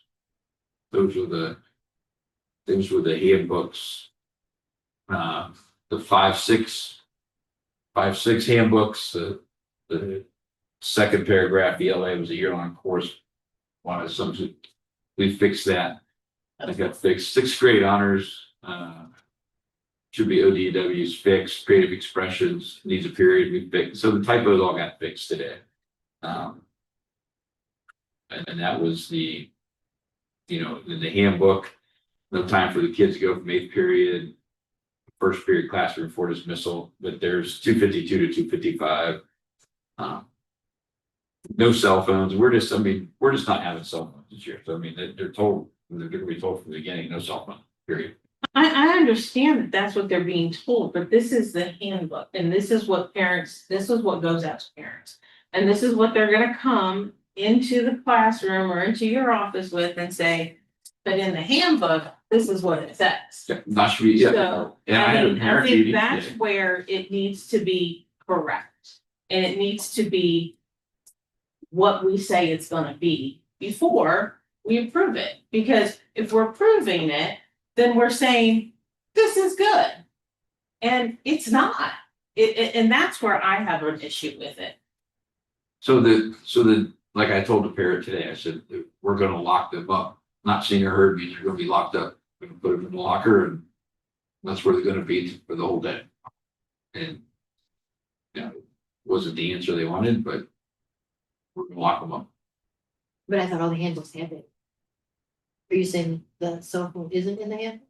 Yeah, It's they not have the where- policy listed as we approved it, and then they Right. put their own wording into it, but we're just gonna tell them. And the wording makes it sound like the student can, it actually says in here that the student can have a cell phone if it's approved by the teacher. First, But the only way that A would be if special- they're diabetic, if they're medical. no, but that's not what it says. It That's- says that that's they why it can. would be approved though. It says that there are times when they could use their cell phones. It also says that they can alternatively use their cell phone instead of a scientific calculator.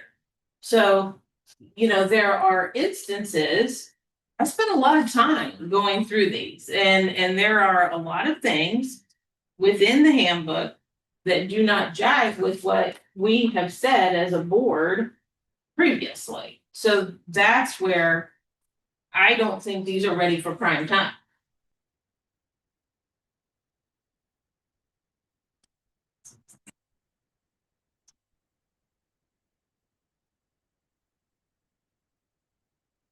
So then. I mean, if it already, so the hierarchy is that the policy is the overarching umbrella, right? And then the principals write up their handbooks, but overall, it's still going to be, The policy the still policy trumps is everything. trumps everything. Cause that's what the handbook is derived.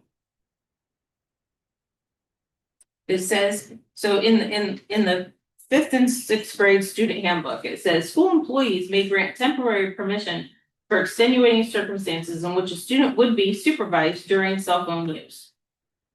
Well, that's not our policy.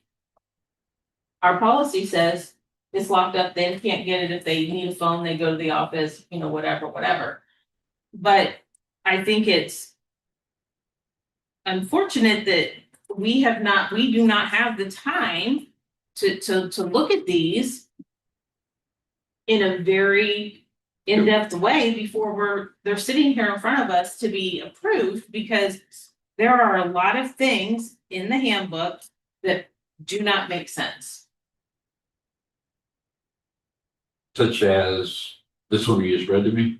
So, I mean, that's just an example, and that, again, that's the handbook, that's not the course book, because there were several things in the course book that had questions, but again, that same policy was stated in the 5th and 6th grade handbook and the 7th and 8th grade handbook about teachers giving Extenuating circumstances. temporary permission, And knowing Josh, I'm sure that is the medical piece.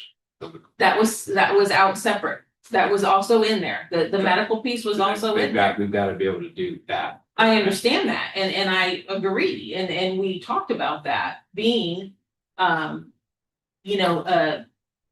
acceptable use type of a situation, but they had both of them in there, so, again, telephone use for the high school, it says students are not permitted to contact their parents by use of their cell phone unless authorization is given by the principal. That's not the policy. The student shouldn't have access to their cell phone, so, I don't see the principal, I mean, I look at this, I don't see the principal saying, okay, everybody can use their cell phones on Tuesday. I just look at it like he goes down to get the kid. He's gonna let that kid use, something's come up, he lets the kid use the cell phone. but that's not what we said. we said this, the school has a phone they can use. They don't need their cell phone. The cell phone. I'm just looking at like an emergency situation. If there are kids leaving and they gotta get a hold of mom or dad and they're not answering the school phone, they answer it. Sometimes when I call people from the school, they don't answer. I mean, In the policy, it wrote, except as authorized by a teacher, administrator, IEP team, or section 504 plan, students are prohibited from using PCBs to capture, but it says, except as authorized by a teacher. And is, But we were taking that note to say there should be no exceptions. right now. Because right now, because that's how we got into this problem before. Oh, you're done with your schoolwork? Oh, yeah, you can use your phone, that's fine. You know, we don't want that. no, we said no cell phone, but when our policy, you can interpret that policy that way, and then now it's just a supervision piece. Now it's up to us. It's not, And the intent of the policy is to not be able to have their phones out halfway through the class. Right. I mean, that's the intent of the. It's the intent, but that's not what's stated. But you're saying that it wasn't stated in the policy, it does say, except as authorized by a teacher, No. administrator. That is not what we said. And again, I feel like we have a policy committee. These did not come before the policy committee. These were not, I mean, we had the second reading of that separate, the cell phone policy. Right, this is, and we said, no phone, bell to bell, period. but we also explained in the policy, we can't be that stringent because it ties our hands to everything. So the policy was supposed to, that's how we came up with administrative guidelines. The policy is the overarching rule and But we put the Guidance. medical exemption in there. Right, this is how it came back from Neola after we did our second reading, came back from production, we did our second, we had that as a standalone policy in May. Because we wanted to get it approved. And the production, when it came back from production after the second reading. You know, Neola, who takes care of the ORC, which obviously.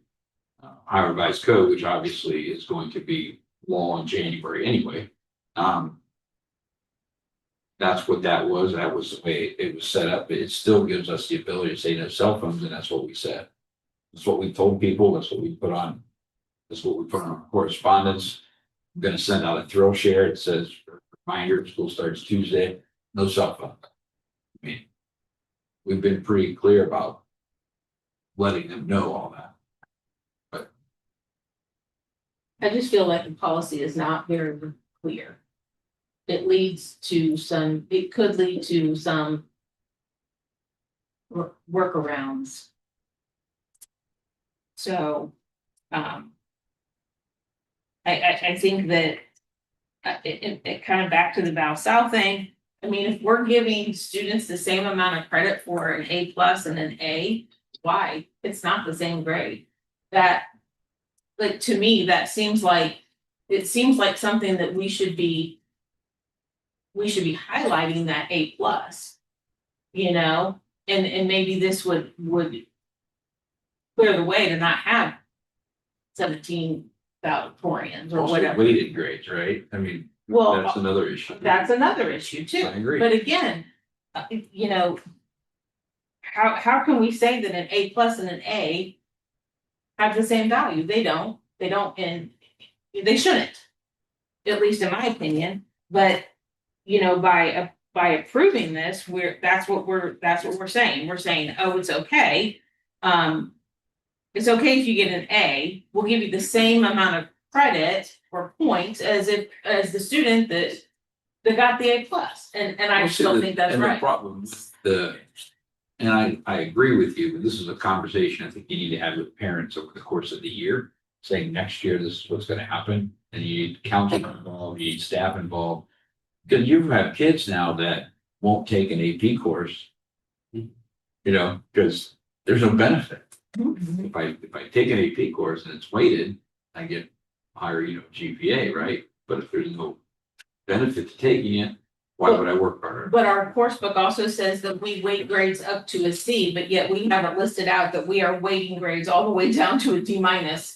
So again, contradictory, we're saying one thing and showing another. and giving 5 points instead of 4 points, and it's very confusing. It makes zero sense as to why anybody would get 5 points on an A+ instead of 4 or 4.25 or whatever. I understand the 0.25 weighting for an AP or a CCP or something like that. Or, you know, some of the honors courses that we provide, but again, it is very confusing. The dress code did not change. Sadly, it's the same as what it was last year. And, you know, we know it wasn't enforced last year. So, you know, where is that? And I don't think that, I would tell you, I don't think any of the issues are particularly the text or the body of the language. It's us enforcing. I think that's to your point of dress code, and to your point of cell phones. You know, there was, you know, it was a little different vision this year, and going to lock down a lot of things this year. And I think, you know, I've said this in my meetings, I now say it again. I'll say it to the parents. I've had several meetings with parents already that aren't happy about the policy. So, you know, it's the enforcement side of it. It's like I told the new teachers at the staff I told the whole staff on Friday at orientation. I said, you know, we have no cell phones this year. Your job is to enforce that. Because if you don't, then it's not consistent and there's a breakdown. Then, you know, one kid starts wearing headphones in the hall, then another kid's got his phone. It's like, it's just, out of sight, out of mind, we don't do it. We're going to have to change the culture here a little bit, and it's going to be up to us to do it, to make sure that we do what we said we were going to do. We haven't done that, in my opinion. But we need to.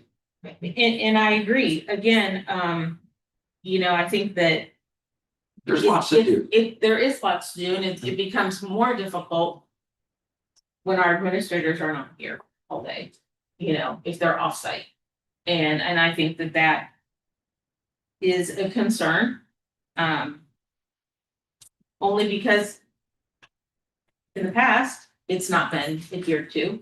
So I'm not super confident it's gonna be adhered to now, you know. Well, I think a lot of us will be here though. I mean, I just will be down the street hopefully, but sooner or later. But I think you're gonna see Eric and, you know, Damon, myself, treasurer's office, not so much, but we will be in these buildings because, I mean, we have meetings over here.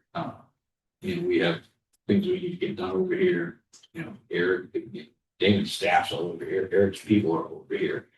I will be in the buildings, you know, a lot of times, even when I was off site. When I was off site in the past, I'd come in the morning and do emails, check voicemails, and I spend the majority of the day in the buildings. You know, I'd work some while I was there, but I spent the majority of the day in the buildings doing different things, and then I'd go back to the office at the end and catch back on emails. And it might even see more of us, you know, but we've got to enforce it. I've kept that, you know, I know that, you know, with the whole treasurer and everything else last year, I wasn't as readily available to these folks as I will be this year. Filling in a lot of things last year, but at the end of the day, you gotta do it. You gotta enforce it, and you can't look the other way. And it's gonna be rough. I mean, I've already had parent meetings about it. School's ain't started. Well, and again, I mean, back to dress code, I mean, like the whole thing about 2 seams on your leggings, pants. I've not seen that many leggings that have 2 seams on it. I mean, so what things, I mean, some things just don't even make sense. Why are we making, you know, why do you have to be pre-approved to play drums in the band? I mean, like there's just some silly type of rules in there. You know, if a kid wants to play drums, shouldn't we let him play drums? If the kid wants to play the flute, we're not gonna say, oh no, we only allowed to have one flute player, you know, so I just think that. I just think that we, you know, being given this on Friday at 5 o'clock. For something that has to be approved to start school, you know, and given 2 days, 3 days to look at it, when we could have had this. They should have been working on this. This should have come out in June at the very latest. They knew what was in it. They knew what needed to be worked on, what needed to be reevaluated. Right on or different, I think that everything just prioritized, and there's a lot of stuff. Well, going that's on. what they said last year. And to fix all the stuff you're talking about, that's gonna be a whole year process, so I don't disagree that we can't, you know, get the policy committee together and go over this and work on it throughout the year and then have it ready for next year, but all that stuff you mentioned is not gonna get fixed tonight. But we had the opportunity. We should have been working on it this summer. And we could also change policy, like I said, on the credit flex. There's some things we could do throughout the year too, but we've got some things to work on. And we will, I mean, I showed all the progress that we've made thus far, and it's been huge, we've made huge achievements, and so if we fell by the wayside a little bit on the handbook, I mean. But the reason that we have the policy committee and the academic committee and the facilities committee is to keep us from all having to read through, you know, 300 pages of handbooks and course books and whatnot. And then that failed. So, you know, and if we're gonna have the committees, we need to utilize them. But did it fail? I mean, you were the chair on the policy committee, so at any time you could have got us all And together in to, June, I said, I don't have the time to do this. right, so I mean, that's So what- where were you? You didn't pick that up. No, I don't have the time either to pick it Okay, up. well, I'm just saying, like, I'm not arguing that this just wasn't a highest on the priorities, that's all I'm saying, that, like, yes, we should have done a lot of things. But we can only do so much, we do the best that we can. there's a lot of, in my opinion, there's a lot of mistakes, there's a lot of contradictory statements within there.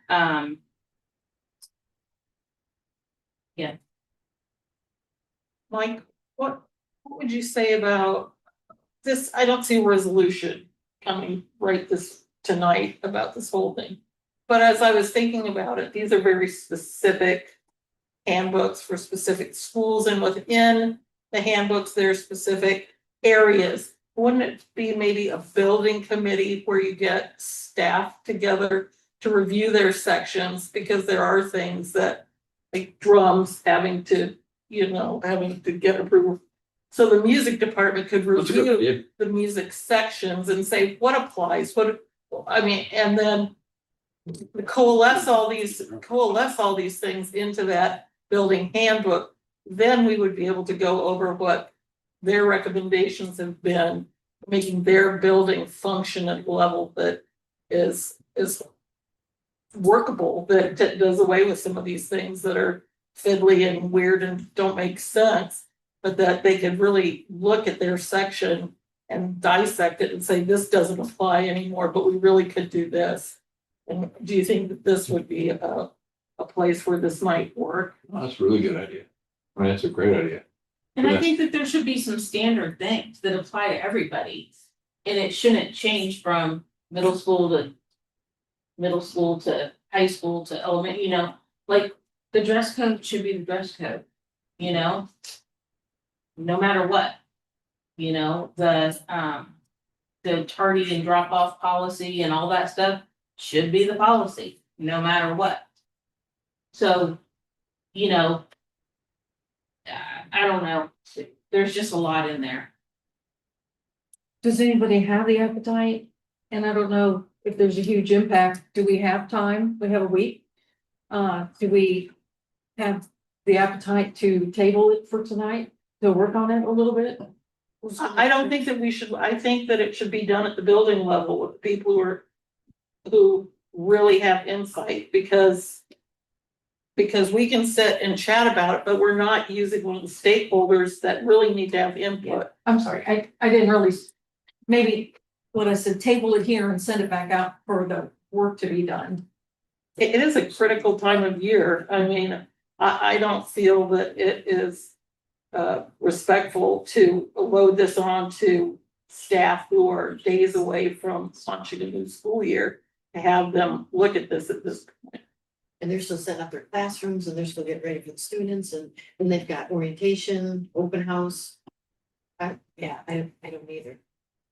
I think setting up and just and talking to them about what's gonna happen and then getting those established is very important. But to add this on right now, last minute, those critical days, I don't think it's respectful of the time that we're putting We into. can be clear on what we want, what our mission is, but I think now we can actually have a staff meeting. Before school and explain. What we're doing and the direction we want to go, and as you go on, fix this Yes, throughout the year.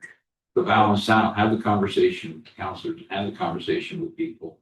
Saying, how do you want to be? How do you want this to be? Are we gonna weight grades or are we not gonna weight grades? I mean, that's a long process. I mean, the balance out is a big deal. It's a long process. I don't hate it. I don't have a problem with one valve and one valve. Life. Well, and I mean, there's more than one, I've seen that, but if we're giving the same amount of points for an A as we are an A plus, then that's the wrong message, in my opinion. No, I don't disagree. Like I said, I think just a reference point, I know we said there's a lot going on. We said that last year, but I think, it was a different kind of a lot going on. Last year was, when I got here, it was just kind of like, oh my. Now. It's gonna be a lot more. Well, I don't think so, but I mean, this year we had some severe staffing issues in the administrative central office that, it really sucked up some time. And I don't anticipate surely this year can't be like the year before this one. Yeah, and it's not like this hasn't vastly improved. I mean, Right, We've yep. made all the improvements that we've made over the year that were highlighted. This has improved from what it was in the last year or two. And we're getting And rid it's of getting better and we've got ideas and recommendations for improving it moving forward. Yeah, and like you said, yeah, we've got a lot of good things we can do, so make it. Get this So how fixed. are kids getting their cell phones back if they don't go back to homeroom? So I left that up to, so I, you may understand, so high school would go, and say this is like in the week, right? So I tell them, I don't give them the plan, I tell them to come up with. a plan. So my understanding, high school is, they go to homeroom, they lock up their phones, and they go to class. At the end of the day, they go back to homeroom. Then they get their phone, and they leave. Just as in a, like, everybody go to wherever you wanna go at the end of 8th period. Everybody goes back to their homeroom just willy-nilly, because it's not in the schedule. There's not a dedicated, 3 minutes to get back to homeroom, get your cell phone and leave. My understanding, I don't know if it's in. It's what not. Yeah, but that they've explained it to them, kids. and They that, will. you don't need a handbook, right? You can tell them how to get. Okay, but the bell schedule is in the handbook. It tells you where the students are gonna be at every point of the day, different times. Yeah, my Doesn't- understanding is the beginning of the day, they lock them up, the end of the day, they get them. Now, some of the other grades are going to put them in their 8th period class when they come in and lock them up because they end up in 8th period, they just take them at the end of the day. And I think that part we said that it's gonna have to be a trial and error because we don't know what's gonna be. It's not perfect because you still got kids that will have a doctor's appointment, or kids that get sick and you gotta go get the phone, and, this kind of stuff. But, other districts have worked it out. It's new, Yeah, they worked it out. like any process, it'll have it, but And you got time for staff meetings, and whatnot, they can discuss it and what worked, what didn't. yeah. And that was a comment from Right. as a whole, There's a mistake at the top. This still says school year 2024 through 25, so Because I wanted to see that, because I was gonna say, if this gets tabled for a little more work, whenever, how long does the old school handbook stay in play? So that's why I had to scroll up, and it says it's still the 24-25 handbook For the high school. For the high school. But you can fix it, I mean, you can fix. Yeah, we could fix, I thought we fixed typos. Word approval for typos. Well, no, but I was just wondering, yeah, We'll change it tomorrow. if. Well, somebody would have to make that in the motion, wouldn't they? For the typos, Well, that one's pretty significant, but make sure it gets done. The file got saved that way, which is good. But no, I was gonna ask legitimately, if there were pieces that needed a little bit more polishing, what is wrong with carrying over the old handbook for a couple of months? I'm just asking. Does last year's handbook have the same stuff as this This year's doesn't handbook? have the cell phone policy. Oh, yeah, and we don't want to table that.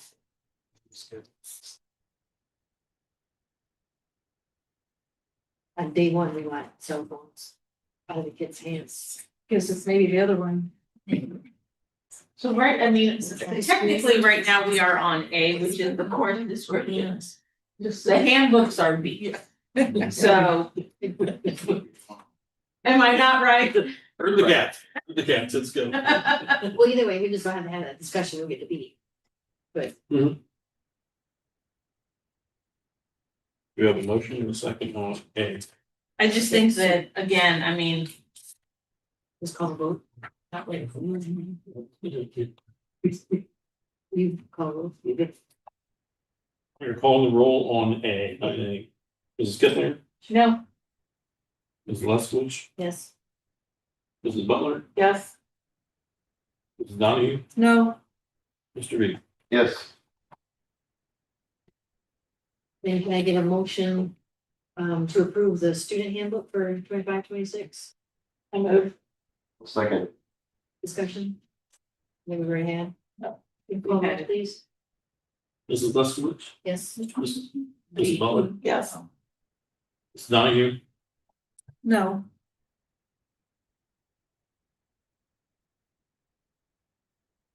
Mrs. Kittler, no, Mr. Reed. yes, And now we'll pick up with item C, and then the rest of them was all part of the consent agenda. Motion and a second, I need to look into those. Regan did a motion, I don't second. Yeah, what you said.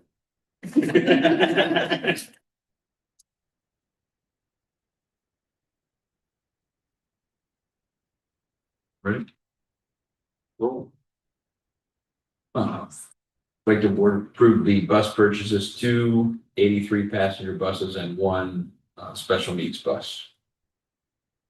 Also like the board to approve the propane supply agreement through Heritage Cooperative. And the contract for sports medicine athletic training program. And I get a motion to approve the consent agenda for the business items C through F. I'll move, it's C, D, and E. Oh, sorry. F was the approval point. So C through E.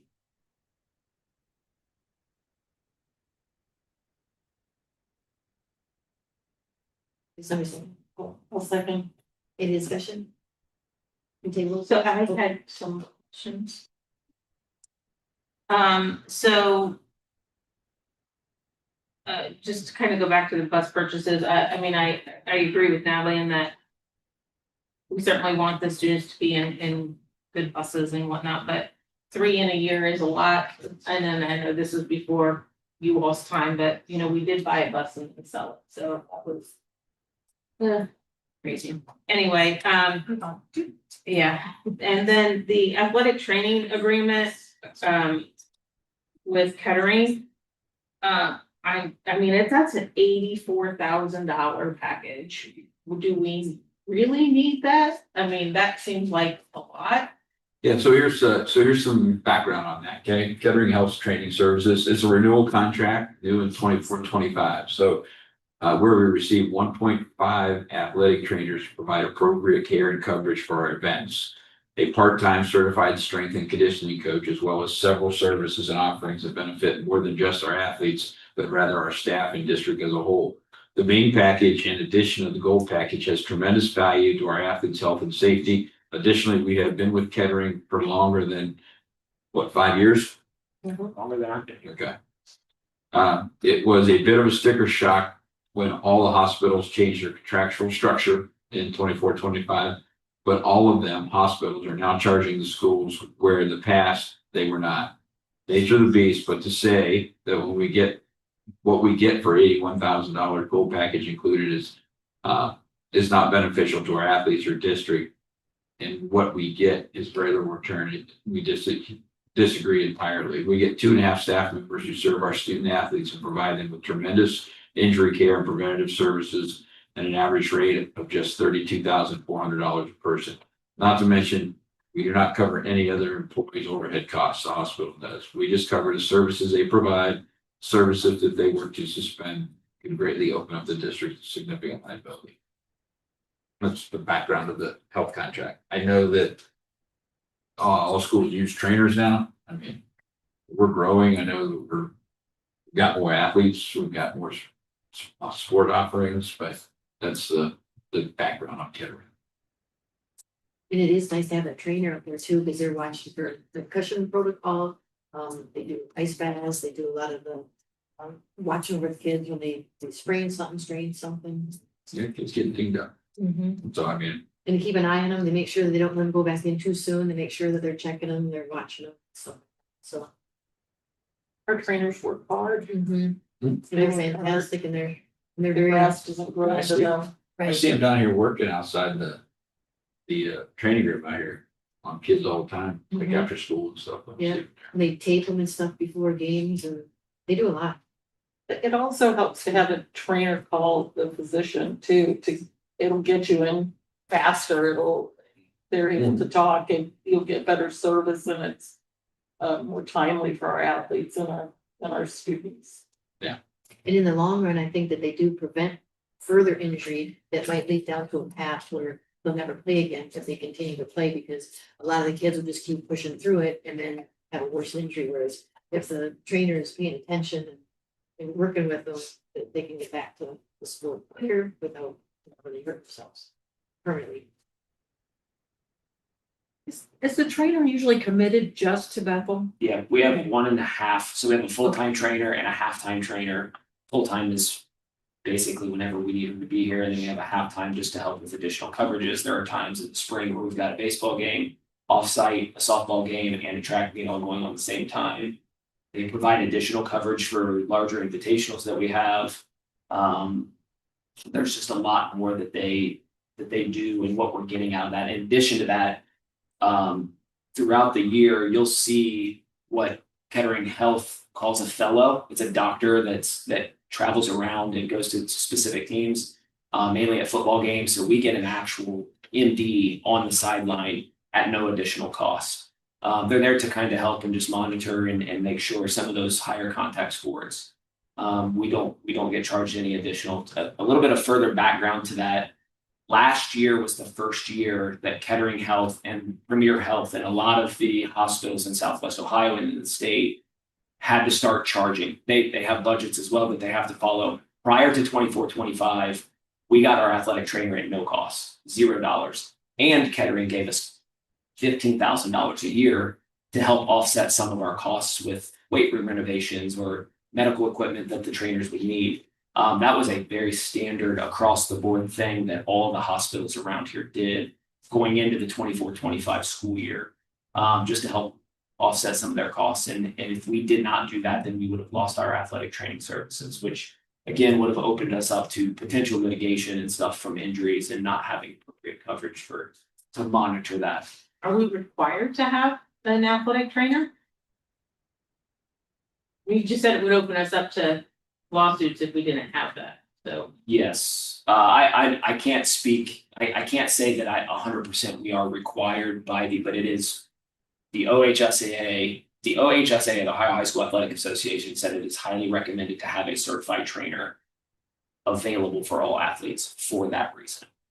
But it is not like a state ODEW requirement to do that. I might be wrong in that. I think it's one of the questions I see from Yes. Highland, who is our liability insurance coverage. Yes. I'm almost certain I solved that particular question on the multiple page questionnaire that I recently answered. So I don't know of a district that doesn't have an athletic trainer. You want very qualified people in those positions because if a kid gets hurt and we didn't have appropriate staff there to see to them. And even myself, like as a former coach myself, my background's in health and physical education. And I even took some athletic training courses in my undergrad. And there are some, I mean, I can tape ankles, but I can't deal with a kid who dislocates his elbow in the middle of a football game. Like, I just don't know medically what to do with that. And I would argue that unless one of our coaches is a medical professional, they're not going to know what to do either. And it's more about the immediate trauma coverage in the event that something would happen that we would have to wait on the squad to get here if a kid. I mean, obviously you got your youth programs and stuff like that rely on that, but it can open you up to potential issues. Kids are bigger. In the litigious society that we live in, you're probably better safe than sorry in that regard. Anything else? We take roll, please. Thank you. Yes. There's a C to E, right? That's right. CD. Mrs. Kipling, Yes. Mrs. Leskowitz, Yes. Mrs. Butler, Yes. Mrs. Donahue, Yes. Mr. Reed. Yes. This next one does not require a vote, it just needs to pick a victim and a device victim. That's up to you guys. Sorry, I got it. Good night. 8 week old at home that my wife. All the more reason to stay. Yeah, you're not sleeping anyway. You're going the wrong way. We have to pick it tonight, I guess. Yeah. It's not one of those things to put off. We will be looking at and getting enrolled for the OSBA, I should say, capital conference here. And I haven't seen the form yet, but I expect it any day. It's usually a blue paint and blue and pink and maybe a yellow form that comes out. Maybe now it's all. So who's all going? All going at some time, I'm not going. Since I'm not gonna be on the board next year, I just didn't feel like it made sense Oh, to go.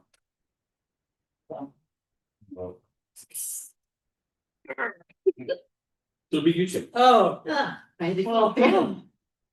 hey, wait a minute. Wait a minute. Think about what you do. Hey. I can't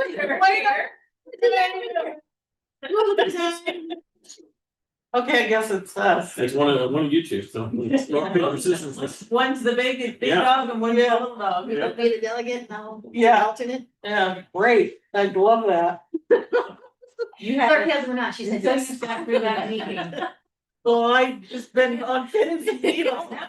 Last year. I was gonna say, can't you get us, you know? Is it Sunday? Is it Sunday? All right. No, Yeah. last year it was like Monday. Okay, cause I can't, I'm not gonna attend on Tuesday because We got I got the update. payroll. The big. No, but wait a minute. You might need to check when You might have to do it. I'll double But check. I want, but it's Okay. Tuesday. you Well, might- we can still send them in this way. Yeah. Exactly. Yeah, great. You may have to look at it. Well, the beginning of a new year, today, all the certified staff came back. Buildings look great. Thank you to the summer cleaning crew and custodial crew for all they've done. We're all back preparing our classrooms for our students and open house. We have our SIOP PD, 2 days, PD, and then 2 days being able to work in our classrooms. Our counselors are finalizing schedules and making changes for students as needed. Of course, we have a long list of state required trainings we have to take. Blood for good, yeah. Like a little over 10 hours worth. Thank you, ODEW.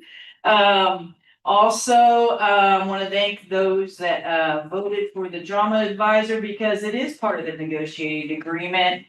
And we do have that position and it has been negotiated. So, you know, when that role comes up and somebody's stepping up, then we should fulfill that and back that contract that you guys have agreed to. So we do appreciate that. Looking forward to a new year and hopefully everything goes smooth. So thank you.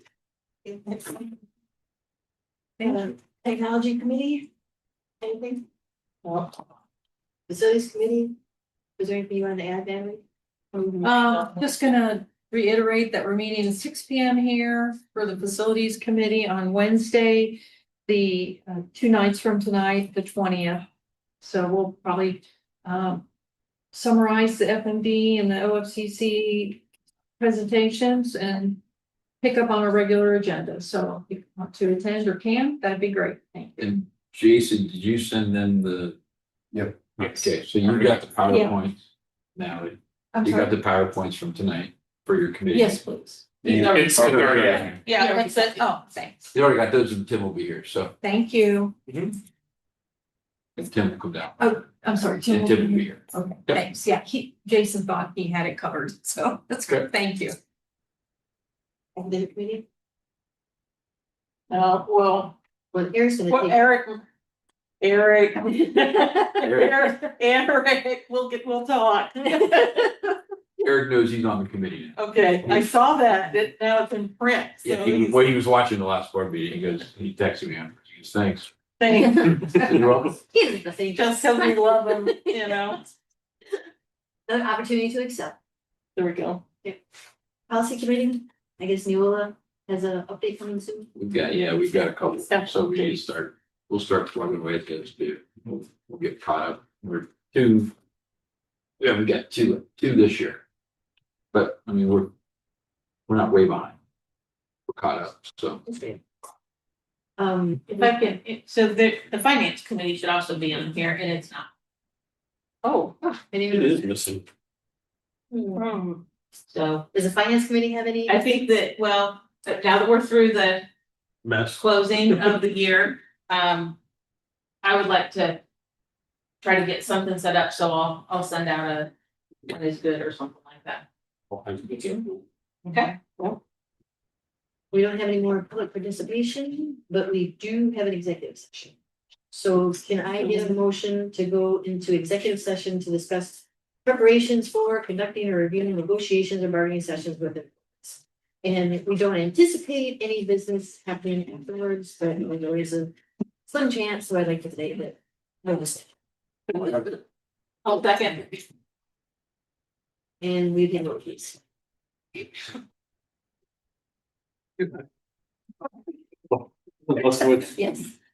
Ms. Butler, Yes. Ms. Monahan, Yes. Mr. Lewis, Yes. Ms. Spiegel. Yes. Me too. Oh, my gosh. And Rachel, we do channel 22.